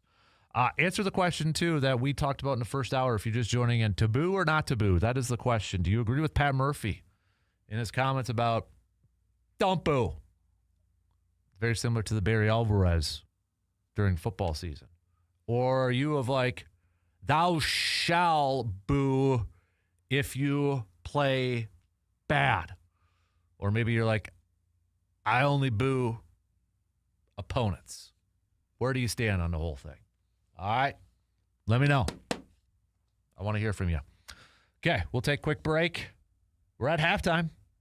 We'll kick off the third quarter coming up after these news updates.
All right, Hoyer, halftime is over with. We are on to the third quarter, the third hour on this Wednesday morning of April 15th, tax day. Just a reminder in case you didn't. If you're slacking, get those taxes in, baby. So, all right, coming up next hour, again, we're going to talk with Art and Rick, the founders of Eastbay. We have a fun conversation with their new book dropping yesterday, The Book of Eastbay, Two Friends and the Catalog That Changed the Sneaker Business Forever. So we'll chat with those two coming up here. And just, you know what's the cool thing about this book, too? If you go get it, the proceeds go to childhood cancer research. That's a nugget I forgot to mention. If you pick up this book, if you go purchase this book, the proceeds go to childhood cancer research. What an awesome thing for those guys to be doing that. That's really cool. So, I'm going to talk some Brewers coming up here in just a little bit. Taboo or not taboo? That is the question we are throwing out there. Going based off Pat Murphy's comments from after the game last night when fans were booing at Trevor McGill. What side are you on? I'd say it's probably, from everybody who's chimed in, from everybody who's texted, sent messages in, it's probably about 65, 35, 65 no to booing, 35 yes to booing, or as Surveyor says, if the play is poo-poo, it deserves a boo-boo. So, there's one way to look at that. But, hey, keep it coming. I'm awarding participation points here this morning for this Dennis Eckersley autographed graded card donated by our good friend Paul from Section 105 Shot. So, based off, if you want to win it, it's based off the participation points here this morning. That's how. What else do we got on the dockets here? We got another Mike Star Market, Am I Wrong, from Matt on Section 105. Am I wrong? Since the championship, diminished returns on Giannis, has played more than 67 games one time. And he has played in 20 playoff games since the championship. So, I don't know. Are you wrong? I don't know. That's a good question. I want to do my Hy-Vee game changer because it's just going to go right into the to the Brewers. My game changer has been the play of Trevor McGill here as of late. You know, again, game changer could be a positive. It could be a negative. It could be a trade. It could be a free agent move. It can be whatever. But I definitely think you look at the play from Trevor McGill here as of late, and that has affected the game, and that has changed the game here at least a couple times now for the Brewers. So that's my Hy-Vee game changer of the week. And Pat Murphy acknowledging that, yep, he's not pitching at a level. He doesn't deserve to be closer. He threw out that word deserve, too. So it seems like then the next logical option or the transition would be to Abner Uribe to be in that closing role. And honestly, am I wrong here? Okay, see, I'm going to throw another am I wrong in here for Mike Starmark. And am I wrong for thinking that we're going to see like a move to the injured list for Trevor McGill? How many times have we seen that in Major League Baseball? Where somebody's maybe not playing up to their level or they're struggling, then all of a sudden they're on that magic injured list. Not saying that's going to happen, but am I wrong for thinking that's a real possibility? And there is a little bit, of a downtick in his fastball. Hasn't been that powerful like we've seen before. So maybe they find something there. Remember, he did deal with some arm issues towards the end of last year, so maybe there's something still going on at this point in time. But it's something to watch going forward. Otherwise, maybe they just, and we've seen this too before, where you take a guy out of that role. All right, we're going to put you in situations where we have big leads, or maybe we're getting dominated, and just to get you extra work in there. That could be the case here too. But it's definitely concerning. It's definitely something's up with McGill. And it's something that the Brewers have to figure out with this bullpen here too. because I was one who thought as soon as they were to get a lead and you hand it off to that bullpen, it's going to be tough for teams to come back and win. And right now, teams have been able to come back and win. Brewers now 8-8 on the season with a 6-game losing streak. After starting 8-2, they are now 8-8 to begin the year. So when you look at where things are at in the standings for the National League Central, how things have changed in a week, right? Pittsburgh and Cincinnati 10-7, Cardinals 9-8, Brewers 8-8, Cubs 8-9. Even with all that, Brewers just 1.5 back from the top spot. So, yeah.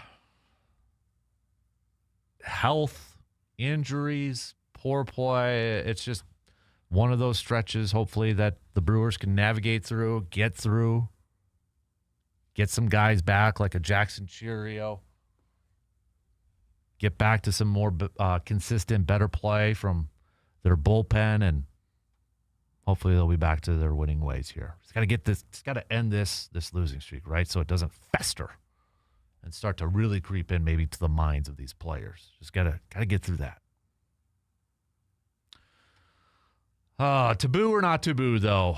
Where do you go? We have a couple more saying, definitely do not boo your own players or your own team. I don't mind booing the opponents, says Ben on our texting line. And then another texter, don't have a name, can't give you any cred, says no true fan boos their own players or their own teams. Keep those comments coming, opinions coming. All right. Really quick, Zach says, am I wrong? For the Pack to be successful on offense this next season, they need to absolutely add some much-needed depth on the offensive line. I can't tell you you're wrong. They definitely need more depth. The question is how early will they address that offensive line depth when we get to the draft next week? That's the big question, right? All right, let's take a quick break. Plenty more to get to coming up after these quick words.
Spring is here in Eau Claire, and that means it is the perfect time to freshen up your home. And at Carpet City Flooring Center, now is the time to take a look at what's under your feet and imagine what it could be. From soft, comfortable carpet that makes any room feel cozier to luxury vinyl planks and tile built for busy homes, there's always something for every space, every budget, and every lifestyle. Maybe it's one room that needs a refresh, or maybe it's time for a full home update. Either way, their team is there to help guide you through it all, from choosing the right style to professional installation that you can count on. Because spring isn't just about cleaning out the old, it's about bringing in something better, a brighter space, a cleaner look, a home that feels new again. So if you're ready to upgrade this season, stop on in and see what is possible. Carpet City Flooring Center in Eau Claire, where your next project starts from the floor up. A few messages to get to here. We've got Tim in the Cooley region saying, don't boo your own team or players. Show our Midwest nice by not booing. This isn't Boston or New York. E.C. Ryan says it's only acceptable to boo Manny Machado. Eric says no booing regardless of what's happening with your favorite team. So, all right, now I would say the wide majority says no boo. So keep those picks coming. Again, participation award coming your way for the most. Whoever participates the most, you get the prize for today. So, I asked a question a little bit earlier for our hockey fans out there. Where do you put Alex Ovechkin on the all-time greatest list? In case we did maybe see him skate off the ice for the last time last night. So, diehard hockey fans, let me know. Do you have him as a top 5? Do you have him as a top 10? Player of all time? Where would you put him on that list? Obviously, we know he passed Gretzky with goals and such last year. So where would you put him on the all-time list? Luke, where would you put him on the all-time list? Let's see. So Wayne being one. Gretzky. Gordie Howe. Bobby Orr. Rocket Richard.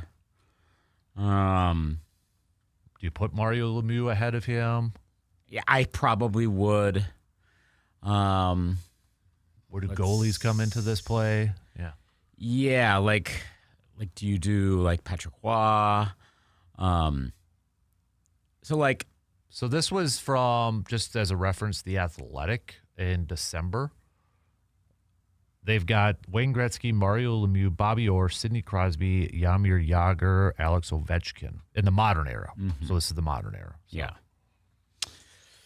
Because the 5 we first listed, and this is going back to 1998, were the 5 that were the top of the hockey news list. Mm-hmm. It's obviously been players since then, but I don't know how many would insert themselves in that list over that time. Sidney Crosby's is up there. You start with that.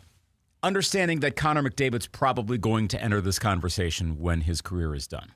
It would be good for him to get a championship, but his quality of play is scary good. Would you take Sidney Crosby or Alex Ovechkin? I knew that was going to be the question. Mm-hmm. See, I like Alex Ovechkin, so I might be a little bit more biased to that. But is Alex Ovechkin almost kind of like the Derek Jeter, where he played for a long time? Because a lot of people knock Derek Jeter. When he retired, we had a lot of people, I remember, having this conversation. Well, his stats are only good because he played for a long time. Well, I don't know if I take that as a knock sort of thing. The Julio Franco rule. Yeah. That's what it is. Yeah. Or is he, maybe the better one is like a Dan Marino, where the stats are always up there too and such, but is he a top 5 quarterback of all time? Yeah. Maybe but he not. was really good. I mean, Marino was excellent. Mm-hmm. Fair to say top 10 at least right now for Ovechkin? I think probably I would take Crosby ahead of Ovechkin. Or maybe the better one's Karl Malone. Ooh. Stat-wise, number-wise. He doesn't have a championship, obviously, but still. But a very solid player, underwhelming in the playoffs at times, but that might have also been his team. I mean, you can only do so much. And he went up against Jordan twice in the finals. Right. So, I mean, if the Capitals don't flame out repeatedly, they might have had the ultimate reputation for team that is the best in hockey that couldn't even get to the conference finals. How about, Aaron Rodgers? Ooh. Won championship, but a lot of shortcomings in the postseason. And see, and when you first said that, I'm thinking, but he won that Super Bowl. Okay, but here's why that's more appropriate than maybe at first blush. I bet a lot of other people are going, wait, they won a Super Bowl like in his third year. Come on. That's just the thing. He won the Super Bowl. He won the championship early. Mm-hmm. Ovechkin, not late, but later in his career. Maybe if Elway only won one, maybe it's an Elway type of. Right. And I mean, then winning the second one, Elway might actually be a really good comp to that. Gosh, I think that's probably the best one now that I'm thinking about it. Because again, in Rodgers' case, if you flip the time of the title, if his Super Bowl comes in, let's say the 2019 season, or heck, maybe 2020, when they probably should have beaten Tampa Bay, gone to the Super Bowl, had they beaten the Chiefs in Tampa Bay, that's probably the career comp, the direct comparison.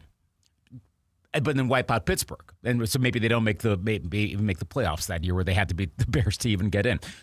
Otherwise, I think always a pretty good one. Always underwhelming. Now, granted, the Broncos actually did get to the Super Bowl, whereas, like I said, the Capitals continuously, despite President's Cups and being one of the best teams in the NHL, couldn't even get to the conference finals. But they were always there as one of the best. So maybe Elway is, plus there's a little bit of a question as to how, Elway's really good. How high do you put him on the list? Like, if it's an Elway or Marino question, I think there's a fair number of people will still take Dan Marino. Fundamentally, if you're fantasy drafting, not for 2026 pro football, how the game is played today, but in general, and even in the context of the time, you'd probably take Marino over. A lot would take Elway. I would think it's like the Crosby versus Ovechkin comparison. But that's, again, not entirely fair because Marino never won a title. Elway won 2. Crosby won, 4, I think, versus Ovechkin's 1. So I'd say probably around number 10. If you put him a little lower, I don't think I'd entirely complain, though. I have to see who's around him in that. Conversely, if you put him a little higher, more like 6, 7, I think I'd be okay with that. So he's around a top 10 player of all time, I think. Mm-hmm. In terms of now 21st century, I would put him probably number 3. I'd probably put Crosby 1 for now. I'd put McDavid number 2, where you could say he already is 1, and if he's not, he's going to be. And then Ovechkin's probably number 3 for this century thus far. Yeah. That's great. I mean, he's an all-timer. In terms of impact, cultural impact, I think he's the most impactful one. Not in terms of on the ice necessarily, but in terms of relatability. Is he almost...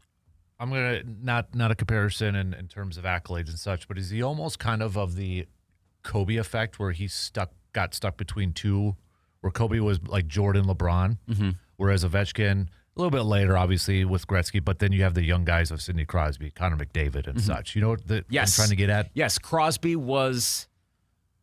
like LeBron is probably right now. Yeah, you know? He came up really young, highly touted, and then proved it very quickly. It was essentially also in maybe in more hockey terminology, the next Mario Lemieux, which also helped that he was playing for the same team. And then McDavid right now is clearly one of the absolute best we've ever. It was just scary, scary good on the ice. And Ovechkin was there. That sounds like a knock, but he was there, and the timing didn't quite work out to be the absolute best. But at certain times, he was. At any given moment, you could say he was. Besides, like, who was the MVP? He'd be one of your first picks in a fantasy. I keep going back to that. That's probably an easy way to figure out who you're going to do. So, if that was it, it was a very memorable career. post the 2018 celebrations always going to go down. That's the most memorable one of all time. Mm-hmm. Like the running joke of, is he still celebrating? Right. And you didn't have that with anyone else. And there are some crazy Stanley Cup celebrations. He had the best. Oh, yeah. But he earned it. That's the thing. It wasn't just, is he a partier? Because he was great on the ice. So great career for Alex Ovechkin. I agree. If that was it. Mm-hmm. Where do you stand on the whole booing thing? I mean, I'm not a booer, but I'm plenty critical. It's just I'm not a booer. You're not a booer, but you can be critical. Is there a difference? I don't know, honestly. I hadn't thought of it that way before. Because, I think I get more on a team. I mean, we oftentimes will get cynical on our favorite teams. I get so cynical on mine, understandably so. And I have to catch myself going, all right, stop. They're not that bad. I'm seeing that playing right out with the Twins right now. How cynical was I? Essentially, I was booing them all off season, and here they are, the best team in the American League very early in the season. But there you go. I think I don't. There is a difference though between being critical, maybe to yourself or in conversations with others, versus booing on the field. Is it the phrase that if you got nothing nice to say, don't say it at all, sort of thing? Right. Yeah, it is. I mean, it's down to a public gesture. Mm-hmm. And I think there's a certain level of decency. Sorry, but that's what it is. It's awkward for me to boo. Like when I go to a game, I'm if it's a bad game, if it's a poor game, if I'm sitting next to my buddy or something like that, I'm like, oh God, it's just awkward for me to say the words boo really loud. I don't know why. It just it sounds. I'm not comfortable with it. It feels almost cartoonish. Mm-hmm. Boo! I feel like I'm acting a role when I do that. But like I said, it's not that my sentiment isn't there. I'm like, well, actually, that was a good play. I mean, I think we also both tend to be more analytical. Mm-hmm. So we can see the nuance in something like, well, I can see why they did that. That was probably not a good play. We're not as emotional, and I understand a lot of fans are. That's totally fine. That's why you follow. Mm-hmm. That's why you follow sports. My gosh, most of us probably shouldn't. So of course you're going to feel that way. I get it. For McGill, I mean, it kind of sucks right now. I mean, and he knows it. Pat Murphy knows it. Mm-hmm. And I get they blew a lead late.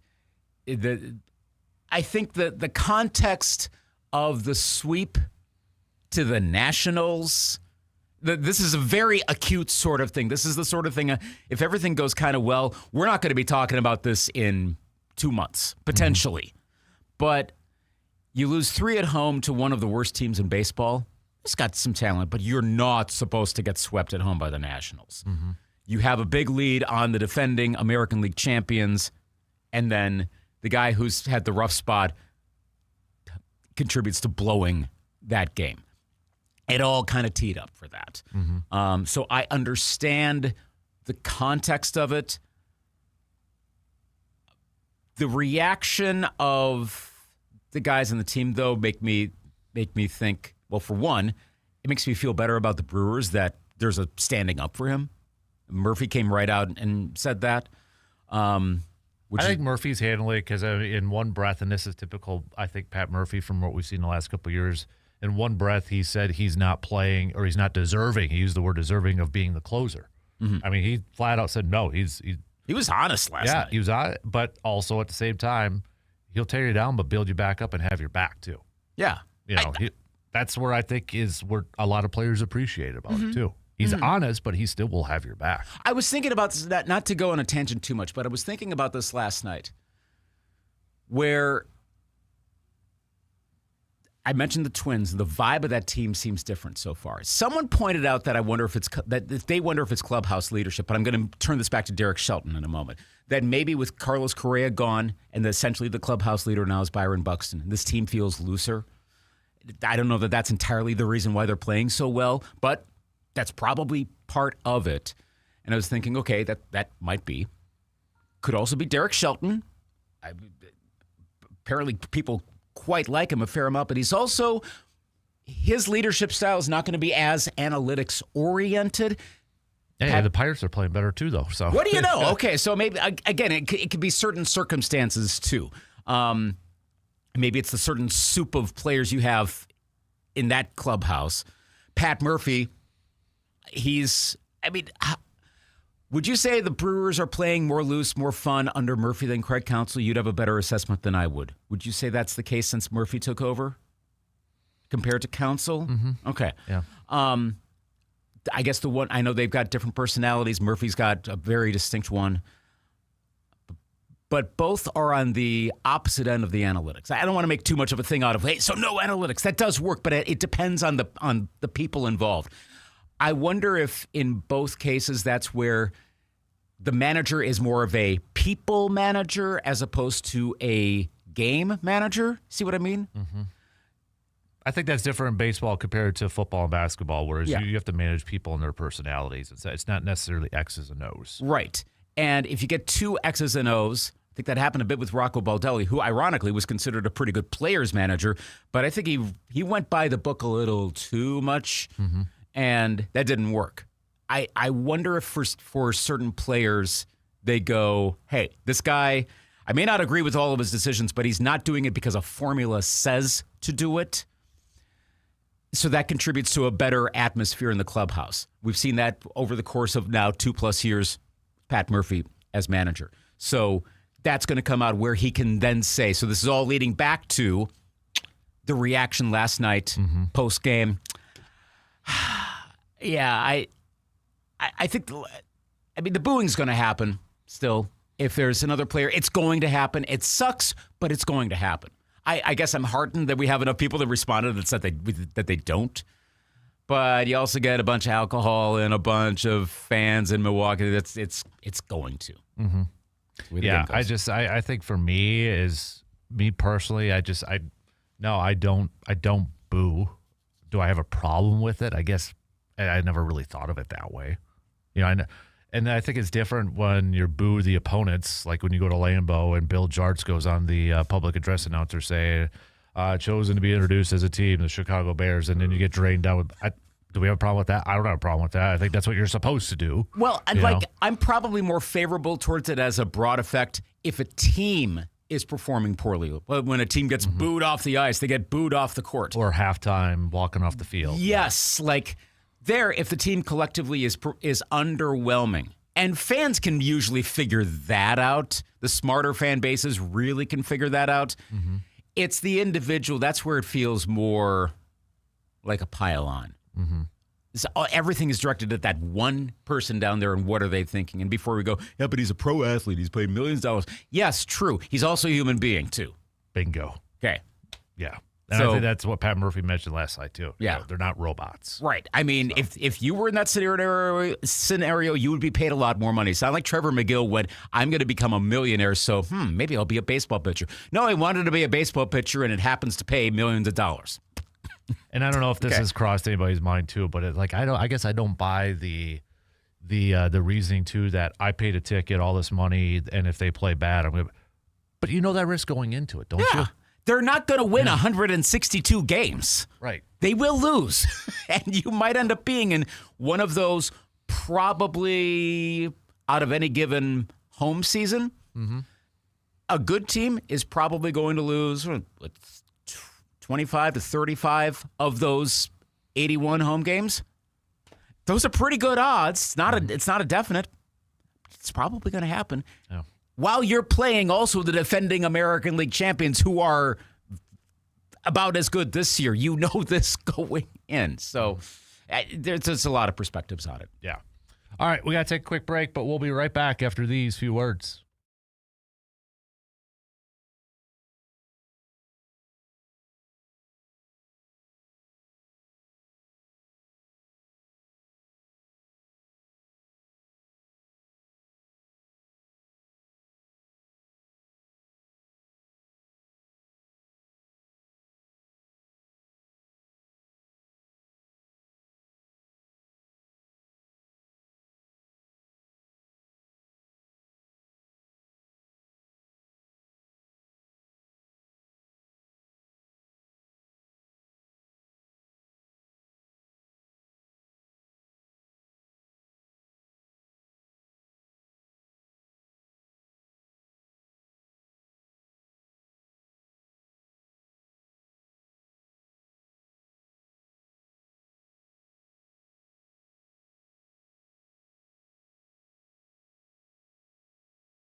Registration is now open for the 6th Annual Casper Classic coming up on August 7th at Lake Hallie Golf Course. Just head to our website or 715store.com to sign up your two-person team.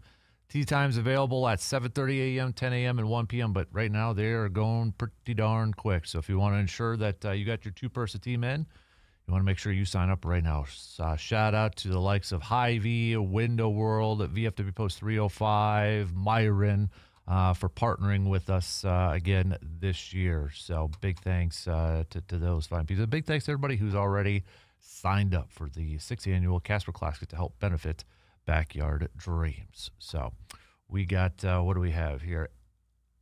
Brandon from Auburn says, am I wrong? The red-black KG3 limited edition shoes with Garnett's images all over them are the coolest shoes ever made.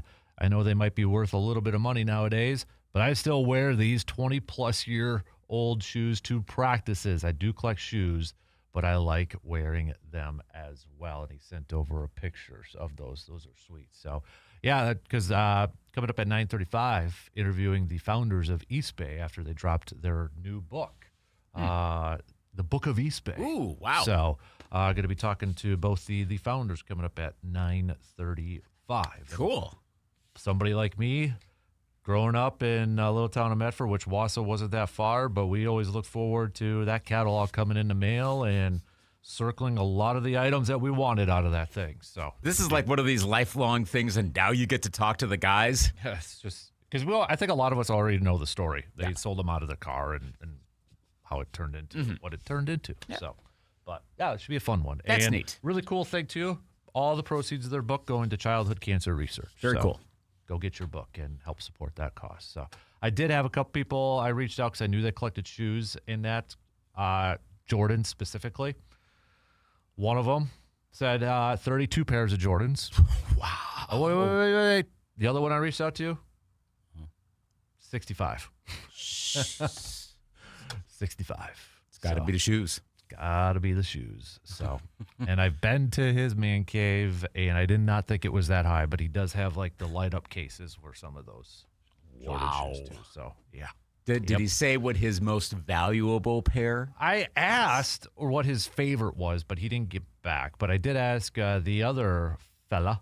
We'll call him D9. Says I wear the white and black threes a lot, but my favorite pair are the 11s that I've never worn. So. Because if you wear them, they're going to get scuffed. If they're white, you're going to get marks. Mm-hmm. Yeah. I understand that. So you kind of have to. It's like if you get that special jersey, like, cool, but if you get a stain on it, so it kind of has to almost stay in your. Either you have to put it on display or it's going to get buried in a closet. You're going to forget about it. So you just might as well put it in a lit box for display. Yep. Yeah. Exactly. So I've got to be honest. I've always wanted one. I still kind of do, just to say I have. I've never owned a pair of Jordans.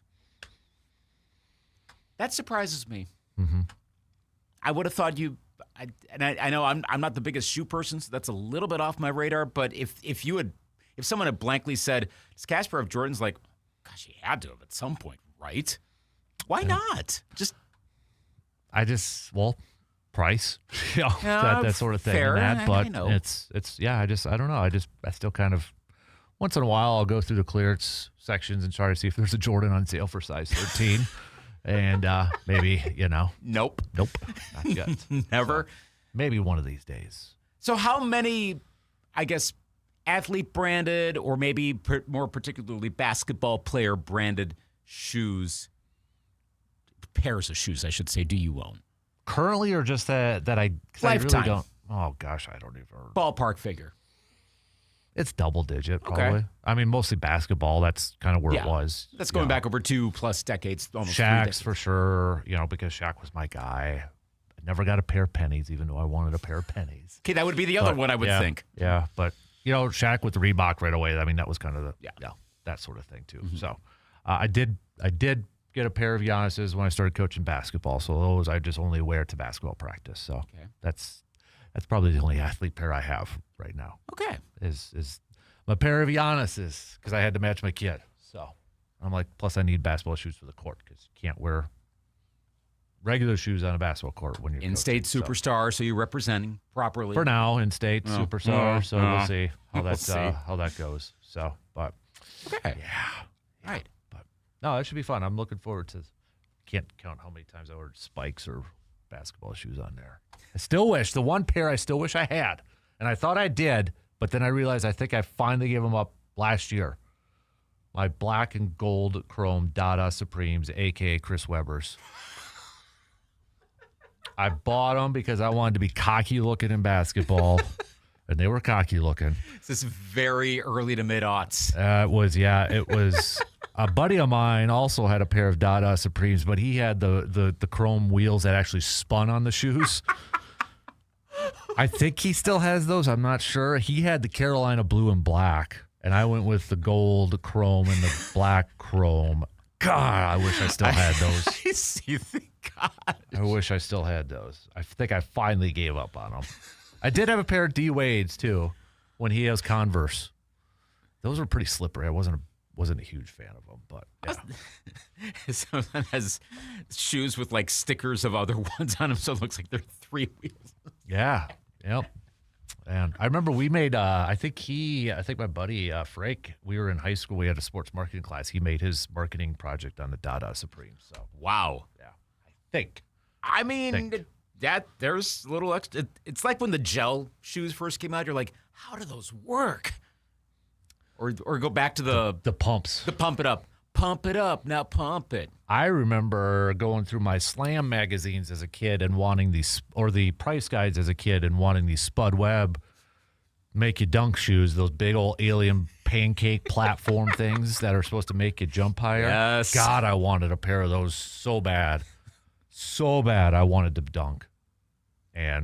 Or if you're a Seinfeld fan, the Jimmies too. Yeah. You know, those shoes. So. Yes. God, man, I got to know if somebody had a pair of those and if it actually helped them. Did it boost up your calf muscle so much that it helped you dunk? Because if it makes Spud Webb dunk, yeah, it's got to make everybody else. Of course, because you'll totally is the dunk master or Could high be. top. Because Let me see. Something like that. No. Not those. No. I'll show you what a lot of people, probably basketball peeps, know what I'm talking about. Yeah. I'm blanking on the name. This is like the earliest days of athlete-branded shoes, like mid-'80s when that just started, right? When, of course, it's got like those things on the bottom. Oh, yeah. Okay, yeah. The big old, I call them pancakes on the bottom. Okay, the irony is I just quick threw on some Skechers today, and people at home can't see this, but you can see right here. And now it's similar to that, and that's standard issue nowadays. But back then, back in what would that have been, 80? Was that in the 80s or is that in the 90s? Early 90s. Yeah. Okay, yeah. At that time, again. It's the plyometric training shoes. Yeah, and you didn't see that.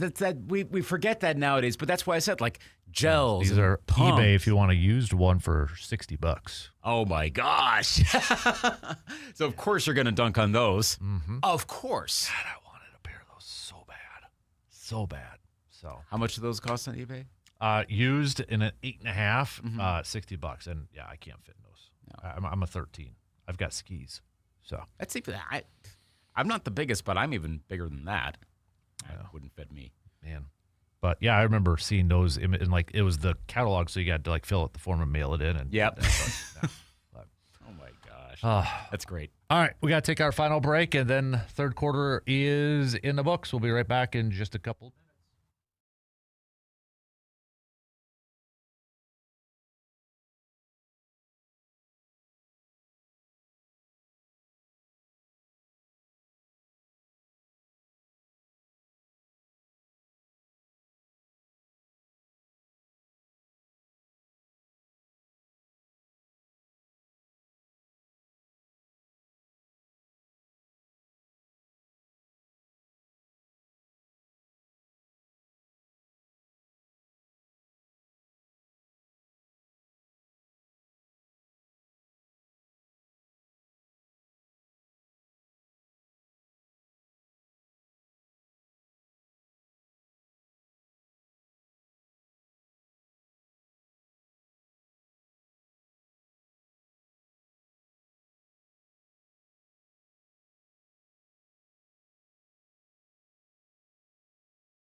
Baseball is back, and that means it's also brat season at Mike's Star Market. So swing on into Mike's and stock up for game day the right way. From fresh and wide variety of flavorful brats, they've got something that'll feed the whole crew. Whether you're tailgating or maybe doing a little backyard grilling or just catch the game at home, nothing says baseball like brats on the grill. Make every pitch, every inning, and every bite count. That's Mike's Star Market in Eau Claire, your home for brat season. We just have just about 5 minutes left to the top of the hour this morning. So we'll get to some more baseball talk coming up just past the 9 o'clock hour. The play-in rounds for NBA started last night, where the Hornets picking up an OT win against the Miami Heat, and you had the Blazers taking down the Suns. So we got a couple more games coming your way here tonight. But from a Bucks perspective and such, obviously a lot of people are wondering what's going to happen with Giannis and that. But obviously they need a new head coach here too. So of all the names that are being floated out there, do you think how much? Let me throw this out there. If the Bucks truly want Giannis back, which the weird thing to me, I think, is the communication aspect that keeps popping up, that the owners are not communicating to Giannis, according to Giannis, which is just mind-boggling to me. Yeah. But if they do truly want him back, should they involve him on the coaching search like they've done reportedly the last couple times? And we've seen how that has worked before. Not well. No. Because it hasn't worked well enough. Now, I know Jimmy Haslam wasn't around for all of that. So maybe he's like, well, maybe we should include him. Would like to think some of the others you do know what's happened, right? Mm-hmm. At least I don't think he had formally bought in by the time that the Adrian Griffin thing was occurring. I don't think so, though. But I would. Okay, perfect world. I'd like to think they know what works best for him. You've observed enough, even if the owners are. I know John Horst is obviously going to have a massive say in this, but I'd like to think the owners have observed enough to know. Mm-hmm. As we've discussed, Jimmy Haslam doesn't seem to have ultimately the best instinct, so maybe he has observed and then learns the wrong lessons. Maybe. I mean, he doesn't screw up everything, but he screwed up enough as Browns owner and potentially with the Bucks, but it's still a little too early to tell what's what. I mean, Wes Edens doesn't have a perfect track record. It's much better. And then there's a third guy, too, that Jamie Dimon, I think. Not the big Wall Street guy, but the other Jamie Dimon, in case anyone's like, what? I'd like to think, though, that they've seen patterns enough to go, okay, this type of person will work best with Giannis and will get the Bucks to be an NBA championship contender as early as, let's say, 2028. I don't know if they can turn around in 1 year, but 2 for sure. You don't want to have an off set of seasons. You might have to have 1 with Giannis, but you don't want to have multiple at his age. But I wouldn't have Giannis make the final call because it hasn't worked. I mean, I would also hope Giannis Antetokounmpo would have the self-awareness to go, yeah, the last guys you wanted didn't work out. So, yeah. Well, I mean, if he's going to go out there and say he's not the boss and all that sort of stuff, then he's got to realize if they don't ask for his opinion, hey, you're not the boss. Yeah. If you're going to keep dropping that line, that you're not part of all that, okay, then don't get mad if it's not your dude. So. There has to be, and this is where I don't know that the following exists. There needs to be trust both ways. That the Bucks need to trust that their coach will mesh well with Giannis and will be able to develop the rest of the team. Mm-hmm. And Giannis needs to trust that the owners are going to get a good coach for him who can properly coach him. Right. Small C coach. I don't know that that's there both ways. Right. Or effective enough. Right. All right. Shot clock is going to cut us off here. So third quarter is going to be in the books. We've got the fourth quarter coming up here. We'll get back to some more baseball talk. Brew Crew, Dodgers. I keep calling the Blue Jays Dodgers. Brew Crew, Blue Jays. Game 2 of their series tonight. Chad Patrick is going to get the starts. We'll be right back after these news updates.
All right, the final hour, kick it off right now on this Wednesday morning, making the turn Wednesday, April 15th, tax day. Get your taxes in, peeps.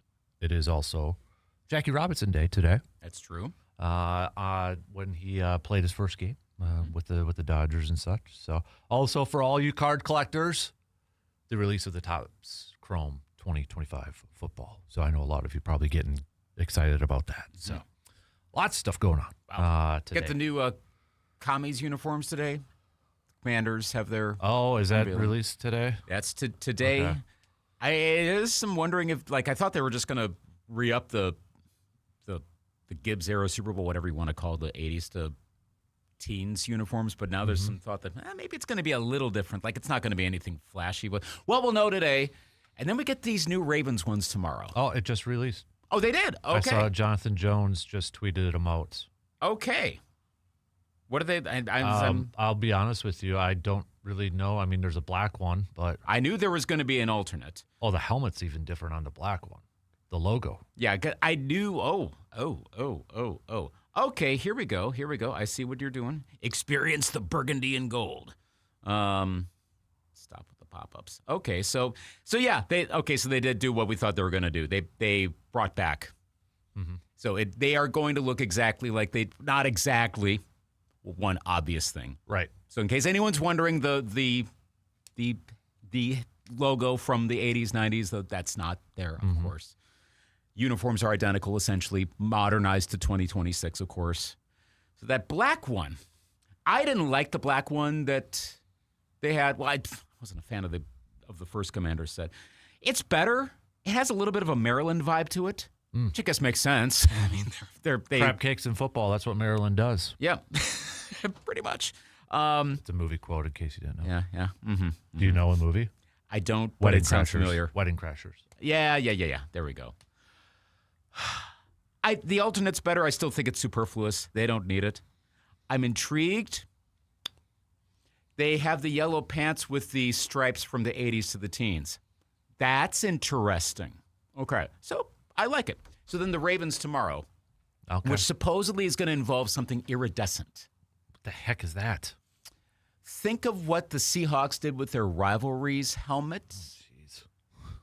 This is the Ravens, and mind you, the Ravens don't really change stuff. They supposedly this isn't going to be it's not a radical thing like a lot of other teams do. It's like an updating of their look, but there's some other features that might go into it. So I don't know if this is mucking it up or if it's a good modernizing. Well, again, we'll know tomorrow. Yeah. So yeah, a lot of stuff going on right now. Jordan's got a really interesting question here on our chat. Says, catch it up. I don't personally boo for my own team. I don't particularly care for it either, but to each their own. I don't think anything positive comes from it. Absolutely boo the opposing team, though. Question for Dan and the listeners. What's worse, booing or criticizing them directly on social media? Booing is more generic, and I think worse is social media because people take it too far on social media. Mm-hmm. You know what I mean? Now, the fans can ignore social media. Or, excuse me, the players can ignore social media and such, or they don't have a social media account. Mm-hmm. But I think we've seen way too many instances and examples of people taking things way too personal and way too hard on social media. Yes. The irony is booing is the closest you will actually get to being in person, realistically. Mm-hmm. But social media, despite the obvious distance, ends up becoming more personal. Yeah. But that's also because when you boo, you are usually amongst thousands of others booing. You're part of a crowd. Yeah. Would you actually go up to a player, like if you happen to see them in the mall? That's the thing. How many people, unless you're that one guy that went up to Ted Thompson at FanFest and said, you have Brett Favre who will take you to the Super Bowl and Aaron Rodgers who will take you to the toilet bowl. Remember that video clip? I vaguely do. There's that guy. I'm like, so, okay. Okay, there's some of those people out there. But most are not going to do something like that. Right. You're not going to, they're not going to be walking around the grocery store and you go right up to them and go, boo! You know what? No, almost no one's going to do that. Yeah. It's like the thing I always say about about, and I guess maybe players, I don't say players should realize this, but I think players would probably do realize this, that guy who boos you, if they came up to you in person, would actually probably be totally fine with you. And everyone collectively would realize what's going on. Part of the reason people boo is because they feel like there is that degree of separation. Yep. Like, oh, little figure down there in the field. They're part of the pro team. They're not one of us, if you will. Even if it's your favorite team, they're not one of us. And also on social media. Again, it's the difference between sitting here potentially in this room. I could go on Twitter, whatever social media platform I want right now. Go on Instagram. I could type something that would be under my name. But I'm sitting here in a room in Altoona talking to some guy who's in Milwaukee or New York or Paris. If I'm doing an international soccer player, something totally different. Mm-hmm. But they see that directly. And that's where that social media problem comes in. So I would actually argue booing as part of a crowd is better, degrees of better than kind of where I was leaning towards. Yeah. Too. The keyboard warriors. Yep. It's not to the same level, but I barely go on. I only go on Twitter now to post the show thing. I barely will post on there anymore. I don't even check notifications. I just don't, because there's too many weird people, and I just don't need the drama that people tweet at me and all that stuff. So how much of it are bots at this point? You'd think, but I don't know. It's a lot that aren't even, that's not even real. And I know a lot of that has to do with more particular topics. But still, are you engaging with an actual person? Yeah. So it's not worth it. Yeah, that's why I'm a total, when social media wise, I'm a lurker at this point. Yeah, I have Twitter up right now just in case there's news. I won't interact anymore. It's gotten to that point. Doesn't really matter which platform you're on. There's someone there. I mean, unless it's going to be something where it's very, like on Facebook, it depends on if you're like in a group that's a lot more of a dry group and you go, okay, this is going to be fine. Mm-hmm. But in a broad sense like that, no. So I think that's worse. That's where it gets to like mental health issues. Well, speaking of bad fan behavior in the upper Midwest, saw what happened over at Target Field last night. I know that was one guy, but nevertheless, one guy. As soon as I saw that involved Duran from the Red Sox, I'm like, wait, is this the same? Yes. Who's the idiot? I mean, idiot's too much of a compliment. I presume it was a Twins fan who said something. No, just that's like the worst. If you're going to actually say something out loud where the guy can hear it, that's even beyond social media. Now I kind of hope that guy, I don't know exactly what was said, but I would think to warrant that response, given who's involved, probably should never go to a Twins game again. That kind of behavior, period. Don't do that. Yeah. But to the degree down of posting about stuff like that, even if you're not ripping on someone's mental health, depression or whatever, on social media can lead to a lot of that. How many times do you see people, their mental health gets screwed up because of what they're seeing posted about them on social media, directed at them? Mm-hmm. Not just athletes, anybody, period. We hear about it with teens, all that whole thing. Yep. You just should not be doing that, period. All right. Yep. Yeah. Yeah, Jordan says, agree, people take it way too far on social media. People don't mind spewing that level of hate behind a screen, but would never say it to their face. Because a lot of those people are, like, I was reading a story about a legislator who, like a state legislator. And when I describe this, I'm going to be very generic about the descriptions. But a state legislator in this country who is very prolific online, not just tech, it's a video, a lot of that. It's very out there. In person, quite demure, quite, fairly easy to get along with. It's like the opposite of what they actually of what they do in their online persona. And that didn't shock me when I saw that. I'm like, I think that happens a lot. Well, wasn't there a story about this a few years ago about like Skip Bayless? Yeah. Very similar. Like people who said in private he's like completely different, like really easy go and nice to get along with. And it's like what we see though is an act. Yes. Sort of thing. Yeah. Well, I remember there was a local radio person. Again, we'll keep it generic, but there was a local radio person I knew who it was like the stage. I think that's what it is. This is like their opportunity to entertain. In this case, it was, well, in real time. They would go on the microphone and they would say bombastic stuff. They would argue with the other people that were in the studio and everything. And Mike would shut off and they'd be like, wow, that was great entertainment. What did you think of that? To the others, they'd be like, what? What's going on here? A lot of people are wired that way. You can be honest, it was me.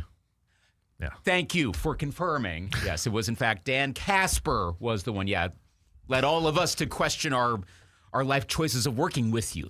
But that's the thing. It happens. I mean, it happens a lot. Mm-hmm. And it's tempting for all of us to do. How many times have you wanted to post something? Oh. Yep, it happens. We all have that instinct. You're like, oh, I'm gonna. Mm-hmm. Just don't. Yeah. Just don't. Yep. That's why I just I'm off. There's a lack of inflection. I mean, I can't tell you how many times I've also wanted to just comment on something and maybe, the worst is logging on Facebook, and I'm not even a part of these groups. It's the fan groups. Yeah. Like Packer fan groups or NFC North fan groups. And I'm like, no. And it's not just, other right. It's even Packers. I'm like, just stop. Especially if you're going to go with a counter opinion and you get the pile-on effect. Yeah. What if you were the guy that I keep referencing this after I saw it yesterday or 2 days ago, whenever it was when the Brewers went back to the ball and glove logo, got rid of the Wisco one because, of course, they were after the weekend. And, like, almost every comment's like, get rid of the Wisco jerseys. It's because of the sweep. I understand. If you'd come in and said, actually, if I had done that, I would have had my notifications ruined for the rest of the day. Mm-hmm. So you might as well just not. What good are you really? I understand the instinct, but what good is really going to come out of it? I changed my thoughts on Friday on the jerseys, by the way. What do you think now? I like the color, but so Brandon and I were talking about it. So Brandon didn't like it. Okay. And he made the point about the name, and which I understand. So we're like, okay, what name should it be then? Like me and him were just like, and we didn't know. Tim the Cooley region ruined it for me in a good way. He's like, call it Dairyland. I'm like, gosh darn it. That is the name. Because I wanted it. We were looking for a name that would encompass the state. Like, what's the nickname? And I'm like, Tim hit it. Dairyland. Yeah. It's a it's a common nickname. It's on the plate. Yeah. It's everywhere. Yeah. I'm like, son of a gun. And I think we need to make the tees and the logos ourselves and cash in on that. You need to go work with Nike now. Yeah. Hey, you got 3 years before the next one comes out. Yeah. Of course, they probably won't do this because now they're not going to do a statewide thing. They'll do something. It'll be which Brandon came up with the city one, which is also out of the park. Have you watched the movie Wayne's World? Yes. The Good Land. Yeah. The Good Land, because someone was being facetious, like, "Oh, are we going to get a Milwaukee?" Okay, the Good Land. Okay, so here's what they do. If they put that on the front, that'd be a little too far. But yeah, I know I don't want to do like the jock tag thing. That's too subtle. I'd put it on put a patch on. Yeah. Kind of like the best then. Probably take, because this is obviously the Brewers thing now. What was the grill is now the bobber. Somehow turn that into a thing that says the Good Land on the third one that comes out in 2029. I love that. Yeah. I love that. I know Friday night, too, because there is actually an Eau Claire connection to the jerseys. Really? Well, Justin Vernon was Bon I knew he was on. So what was the connection? So his music was with the release video, and they kind of like worked together and such. He was okay. BA and Rock were actually interviewing him Friday. Because I saw the screenshots, and I was like, oh, that's cool. I didn't know why. And he was talking about Eau Claire's Fest. He was talking about Carson Park a lot. So. Oh, very good. Eau Claire. Okay. And then BA was talking about how they would do the winter tours. And they'd be coming up to Eau Claire a lot. I'm like, why don't you guys bring that back then? Packers are on their tailgate tour right now. Bring back a Brewers one in the winter. Yes. For crying out loud. The Twins are around here. Yeah. I mean, come on. Come on, guys. If you're going to make a big thing of we're Wisconsin's team, well, then come up to this part of Wisconsin. Exactly. So, yeah, I now that I see them and when I saw the details in person, like, I think I like the jerseys, and actually I really kind of like the cap on their own. I get why it's done. I'm more of an authenticist for branding. so I don't like that it's not the Brewers. Mm-hmm. But if it were like an alternate team or something, actually I think it's nice. I like the sunset effect. I'm a sucker for rainbow gradients, of course, like the Tequila Sunrise Astros ones. I'm all in on that. So I like it. Now they need to win a game or two in those because otherwise they're going to be Jinx uniforms. Yep, exactly. So, all right, we got to take a quick break. We've got the Eastbay Peeps coming up in about 15 or so minutes, about 9:35 here this morning. But we got to take a quick break, and we'll be right back after these quick words.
As the fields come back to life, it's time for spring sports here in the Chippewa Valley. Whether you are stepping up to the plate or hitting the track or getting back on the field, make sure that your body is ready to perform. I guess your body is like your vehicle too, right? So at Chippewa Valley Orthopedics and Sports Medicine, their team specializes in keeping athletes of all ages healthy, strong, and in the game. From injury prevention to expert care and recovery, they've got you covered every step of the season. So don't let pain keep you on the sidelines. Get back to the game with confidence. Chippewa Valley Orthopedics and Sports Medicine, helping you move better, play stronger, in staying in the game. We've gotten some good participation points so far, but if you're just joining in, it is Wednesday, and thanks to our guy Paul, who has donated a bunch of cards for us every Wednesday. We've been giving one away, whether it's from trivia or other things. Adam last week won the Ken Griffey Jr. rookie card. So this week it's all based off participation points. How do you get participation points? You text the program on that Shoe Doctors bullpen line at 715-830-1912. You can join in with the crew on the Section 105 chat room that is rocking and rolling right now. But you can see the card right now that I'm holding. It is an autographed Dennis Eckersley card, 9, graded 9. The auto is graded a 10. It's a thick card, cased and everything too. The gold frame on there. It's a sweet-looking card. Picked this one because obviously we've been talking about Trevor McGill and closers, and right now maybe the Brewers could use a guy like Dennis Eckersley closing out some games and such. So chime in with your thoughts, your opinions on all the different topics and such that we've been throwing out there, including taboo or not taboo. Do you agree with Pat Murphy? No, boo-boo? Or do you don't have a problem with booing your favorite team or your players if they're not performing that well? One topic that we also threw out in the second hour, we were talking a little bit about offensive line when it comes to Green Bay, and we got the draft obviously coming up next week. How early is there a thing such as too early to draft an offensive lineman if you're Green Bay? We know the 5 starters right now. We know it. It's Morgan, it's Banks, it's Sean Ryan, it's Anthony Belton, it's Zach Tom. But they could definitely use some more depth pieces, right? I think we could all agree with that. So would you like to see Green Bay maybe use their 52nd overall pick, an early day 2? Or are you the mindset that, you know what? I think they could find some guys day 3 because they found Zach Tom in round 4. They found Bakhtiari. Was he round 4 or 5? Corey Lindsley was round 5. Good offensive lineman. So I feel like they could do that again. So, no, I don't want them to draft an offensive lineman with their 2nd round pick or their 3rd round pick because they could find guys in that day 3. How would you approach it? Knowing that, man, I'd like to see them get a D tackle in a corner before they get offensive linemen. Which, by the way, according to his Instagram, defensive lineman Lee Hunter from Texas Tech is in Green Bay for a pre-draft visit. So Lee Hunter is a guy that we did kind of break down as part of our countdown and such. He is a typical nose tackle, early down defensive lineman that I would imagine is going to be a guy that if he is the pick, he's brought in to be that nose tackle to help eat up some blocks and help stop the running game from opposing teams. Hargrave on one side, Wyatt on the other. That would be a pick. I wouldn't mind at all, to be honest with you. But, again, we'll see how the board plays out. We'll see how it shakes out, right? So they're going to be wrapping up these top 30 visits here fairly soon because I think they're mid-20s by the ones that have been reported or leaked out there. So this should be pretty darn close, especially with the draft next week. A week from tomorrow is the first round. So it's starting to kick in a little bit more for me, a little bit. This year's been a little bit down, but we've got our podcast episode that we've been kind of teasing here for a little bit on Friday. Brandon and I every year have done a pod where we'll do the mock draft. He does it for the Vikings. I do it for the Packers. We get the simulators going, select Vikings, select Packers, live draft and that sort of thing. I've also reached out to some fans from other teams, Lions, Bears, and such, and to have those fans give me their mock drafts for who they would like for their favorite teams. So Tom from across the pond, he has done it. He's already sent it to me in audio version of the Lions podcast. He went all 7 rounds, too, so got the Bears fan working on his. Brandon will do Vikings 1 and such. So just to kind of get a little bit of a feel from the other teams, right? So that should be fun. Looking forward to that too. So, all right. Tell you what, we're going to take a quick break here, and we're going to catch up with the 2 founders Art and Rick from Eastbay. Their new book dropped yesterday. The Book of Eastbay. Two friends in the catalog that changed the sneaker business forever. If you're going to be on the video stream, you're going to be able to see them on there. So they're going to be joining us via Zoom and such. So we'll take a quick break, and we'll get to those two gentlemen coming up after these quick words.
Hi, guys. Can you hear me okay? Good. I don't know why my video won't pop up, but I can see and hear you guys. So, yeah. Well, I do get up at 3 in the morning, so I wish I could just walk in here. So I love the blue gold swag. That's awesome.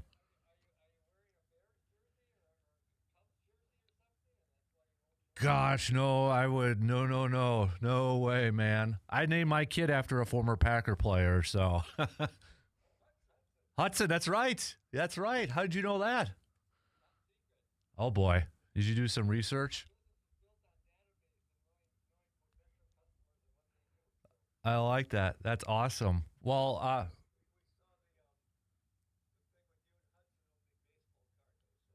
oh, thank you. That's awesome. That's really cool. So, are you guys Blue Gold alums too, or?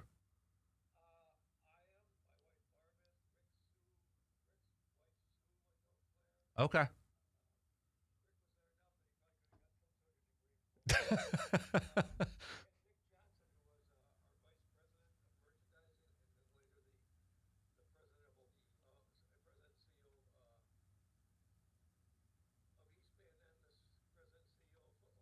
Okay.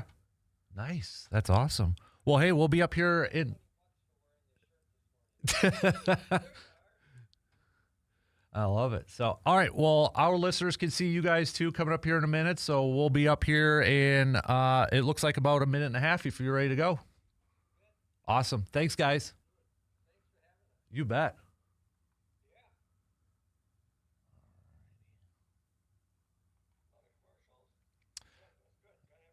Yep, exactly.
We are at the bottom of the hour this morning, about half hour left to the top of the hour, end of the program, and I'm excited because we've got a couple of guests joining us here this morning. And if a lot of you are like me, who grew up in central Wisconsin, a little town called Medford, we always looked forward to getting this catalog in the mail, and it was Eastbay. And joining us right now are the founders of Eastbay, Art and Rick, and their new book, The Book of Eastbay, Two Friends and the Catalog That Changed the Sneaker Business Forever. They're joining us right now. Gentlemen, thank you so much for taking some time this morning. And if you're watching the video stream, I know we have a lot of listeners watching right now. They are donning their blue gold swag. So, and plus the Water Street Legends tee. I like that. That's awesome. Guys, thank you so much for joining us.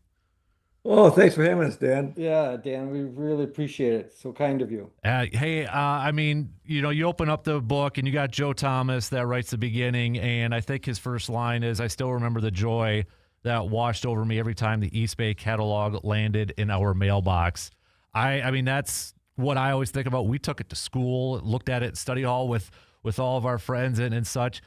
Do you guys always hear that? Do you get ever tired of hearing that same type of feeling? I don't think so. We so focused on the customers, and I think that's one of the things that made Eastbay work. We never get tired of hearing the customers being able to take advantage of the Eastbay catalog. So, and plus, with us in Medford, just about 45 minutes from Wausau and such, there was a town of 4,000. You guys were our go-to for a lot of our shoes and such. And a lot of us kind of know the story, but how did your story begin? Where did you get the idea to start this amazing business?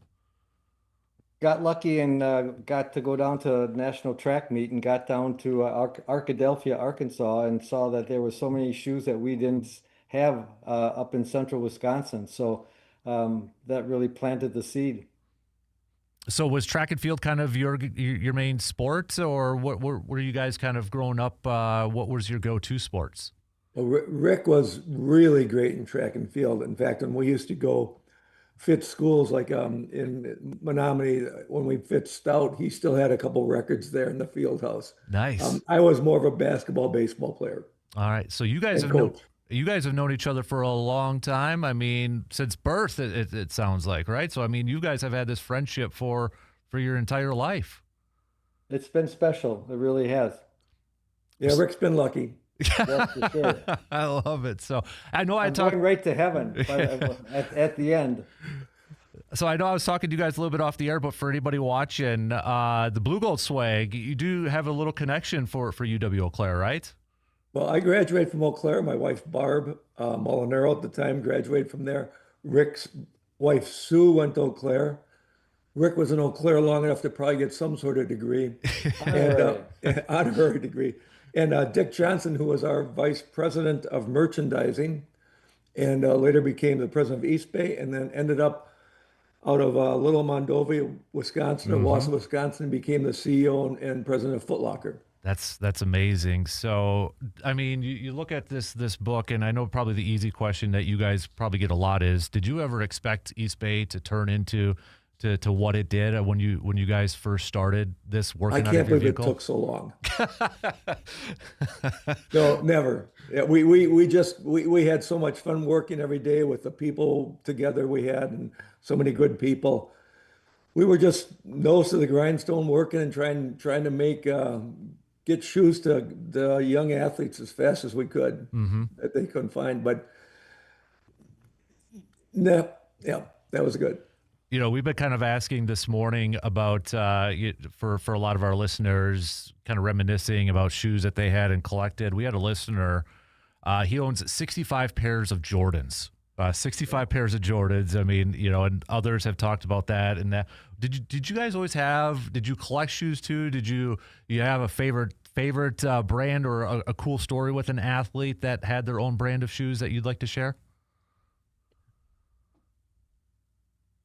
We never collected. Art did save one pair, and then a coach called up saying that his son needed a pair, and it happened to be the exact size that Art had, and Art gave his away. But neither one of us saved any shoes. We really were focused on selling them, not collecting, which is probably stupid in the long run. Did I hear a story too about Roger Clemens with the All-Star game? Did I hear that story where he reached out, you guys helped him out with a certain cleat? We realized we were getting a little bit bigger when people like Roger Clemens, when he was in the All-Star game, he needed a size 13 Puma right pitching toe shoe, and we were the only ones to have it in the world. Also, Rick's the track person. I'll let you tell the Gwen Torrance.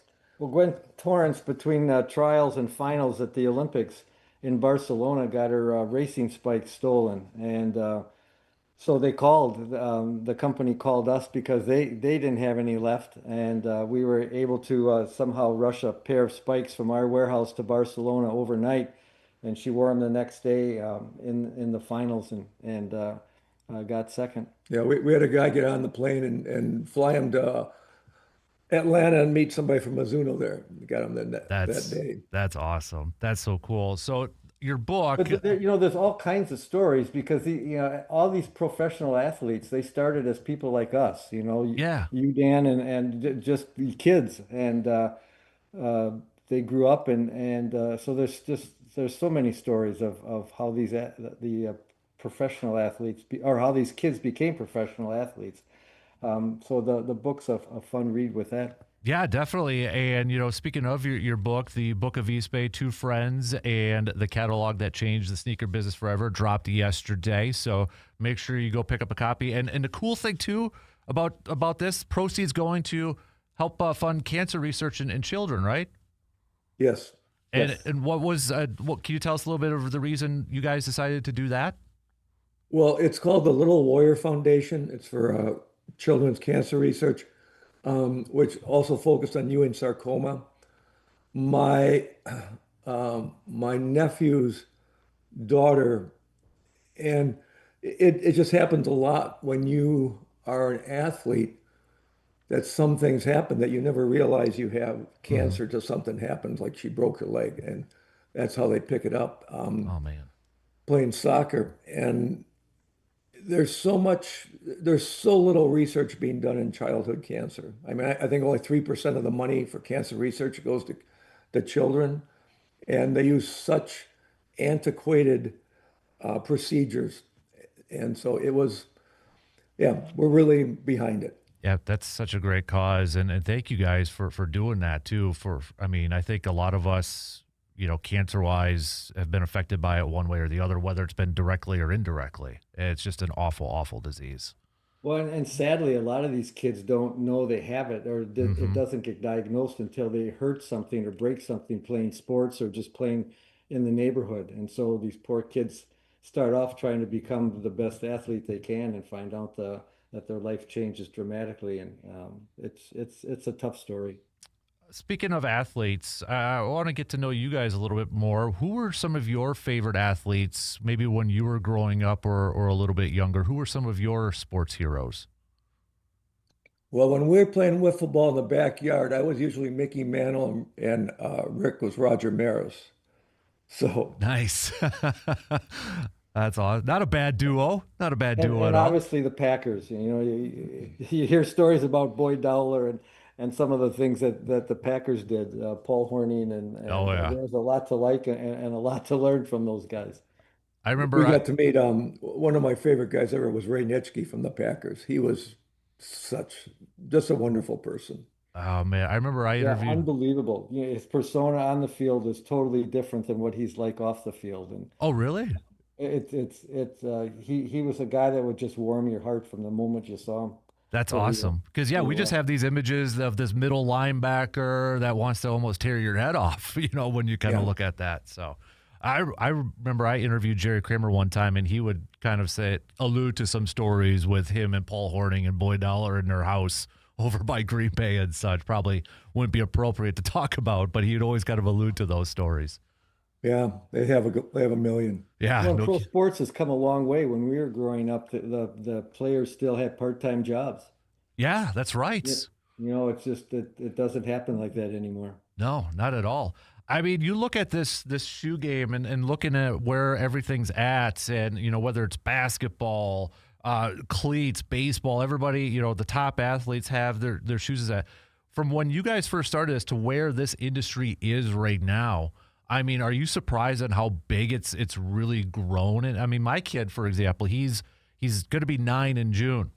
And he's like, Dad, I want some Dames. I want some Giannis's. He's got some baseball spikes. He's looking at Bryce Harper's and such. I mean, he's going all about that. And it was like me going through your catalog as a kid.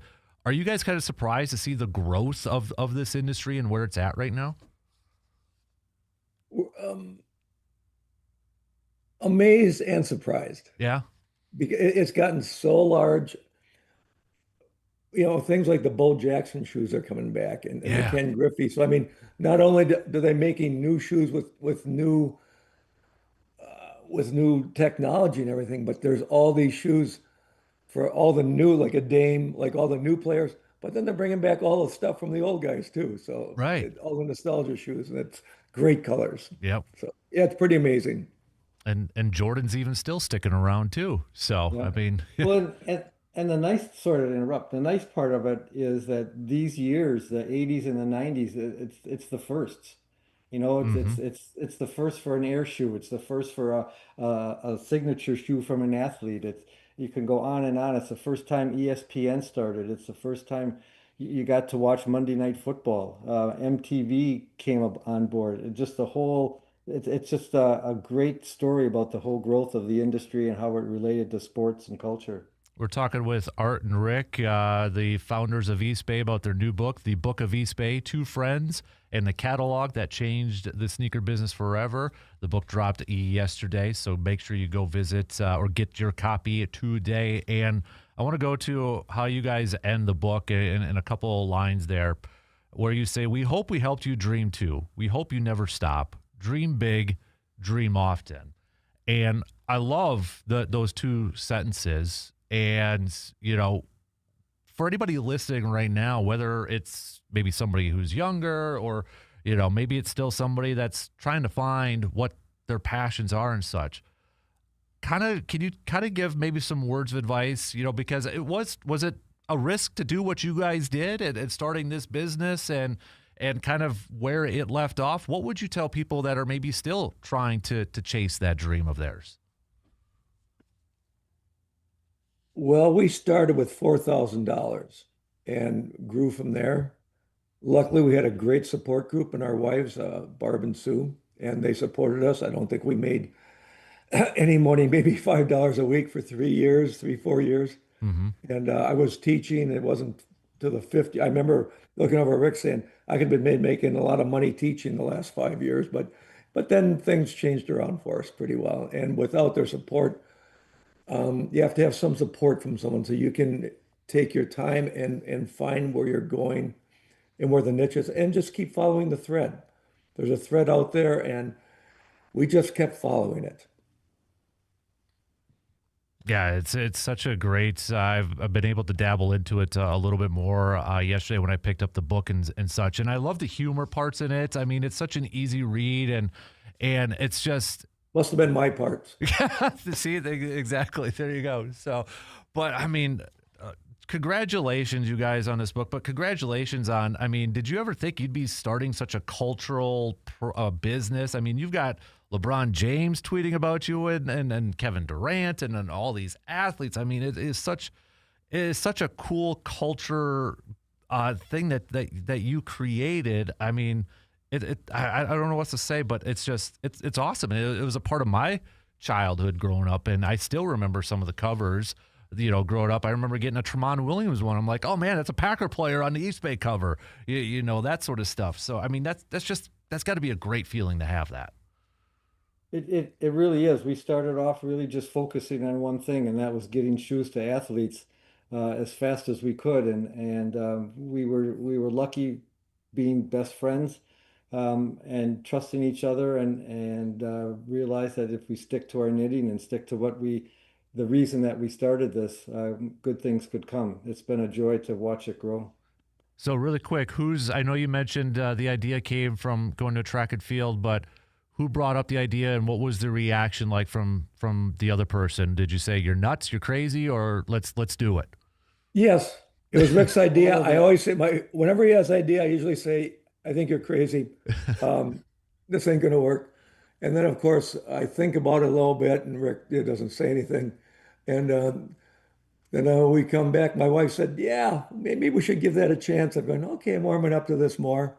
And yeah, so I was the one who said you're crazy, and guess what? Rick was right again.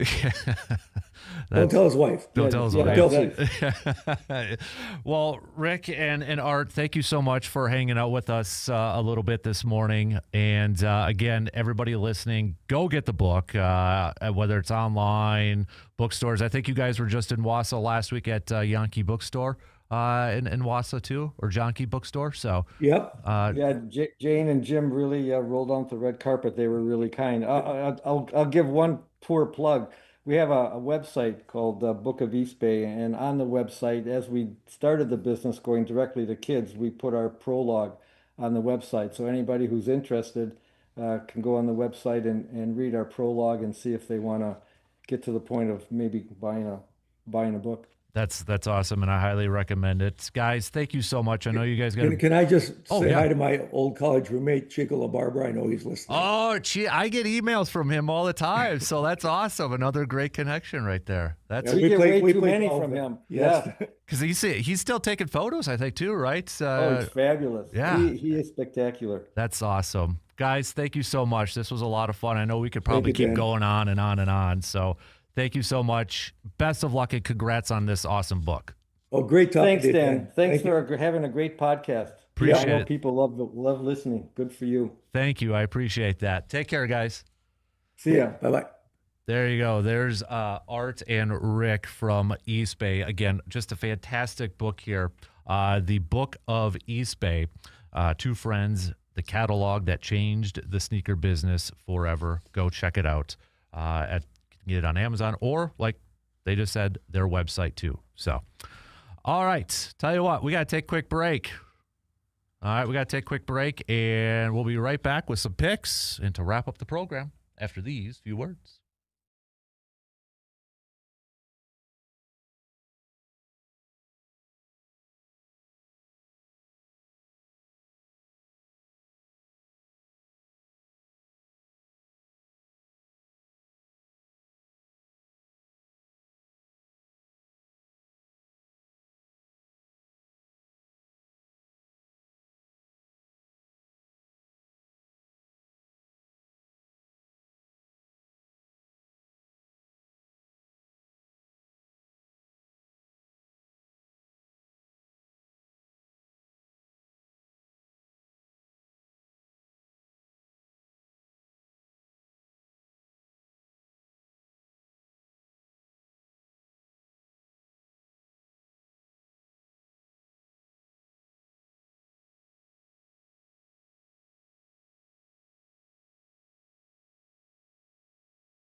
Big thanks to Art and Rick again for joining us this morning. I hope you guys and gals appreciated that chat with those two. Again, if you grew up in central Wisconsin like I did, or pretty much anywhere worldwide, but getting that Eastbay catalog in the mail, oh yeah, you dig through that. You're circling what you want, the upcoming basketball shoes for your season, or cleats or spikes or whatever the case may be.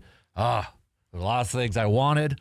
Christmas lists were made based off that, so really cool to be able to check and to be able to chat with those guys. So I really hope you guys appreciate it. Hope you enjoyed it, and I hope I asked them good questions for you all too. So if you missed it, we'll put it up in podcast form. So let's wrap it up by doing some picks, shall we? Let's do some picks here this morning. Let's go to, we got a couple NBA games here as the play-in tournament continues to roll right along. Orlando at Philly. I'm going to go Magic. Got to go with my Magic. Got to go with my, since we're talking about 90s, early 2000s when we were a kid, I was an Orlando Magic fan. Got to go with the Magic. So Golden State taking on the Clippers. I am actually going to go with the Clippers in this one. So now let's do some baseball games because we are running out of time here. So, and we've got to go through this slates. Arizona taking on Baltimore. I'll go Baltimore. Cleveland, St. Louis, Cleveland. Boston, Minnesota. Minnesota keeps winning. I got to go Minnesota. Chicago, Cubbies, and the Philadelphia Phillies. Imanaga versus Luzardo. That's a good one there. I'm going to go with the Phillies. Kansas City versus Detroit. I will go with the Tigers. San Francisco taking on Cincinnati. Give me the Giants. Washington, Pittsburgh. Give me Washington in this one. Angels, Yankees. Miami and Atlanta. I'll go Atlanta. Tampa Bay versus the White Sox. I'll go with the Rays. Colorado versus Houston. I'll go Houston. Seattle versus San Diego. I will go with the Mariners. Texas versus the Athletics. I'll go Rangers. Mets, Dodgers. Brewers end the losing streak tonight. Chad Patrick's on the mound. Let's go. I know Dylan Cease is on the mound for the Blue Jays, but come on, Brewers. Got to get this win.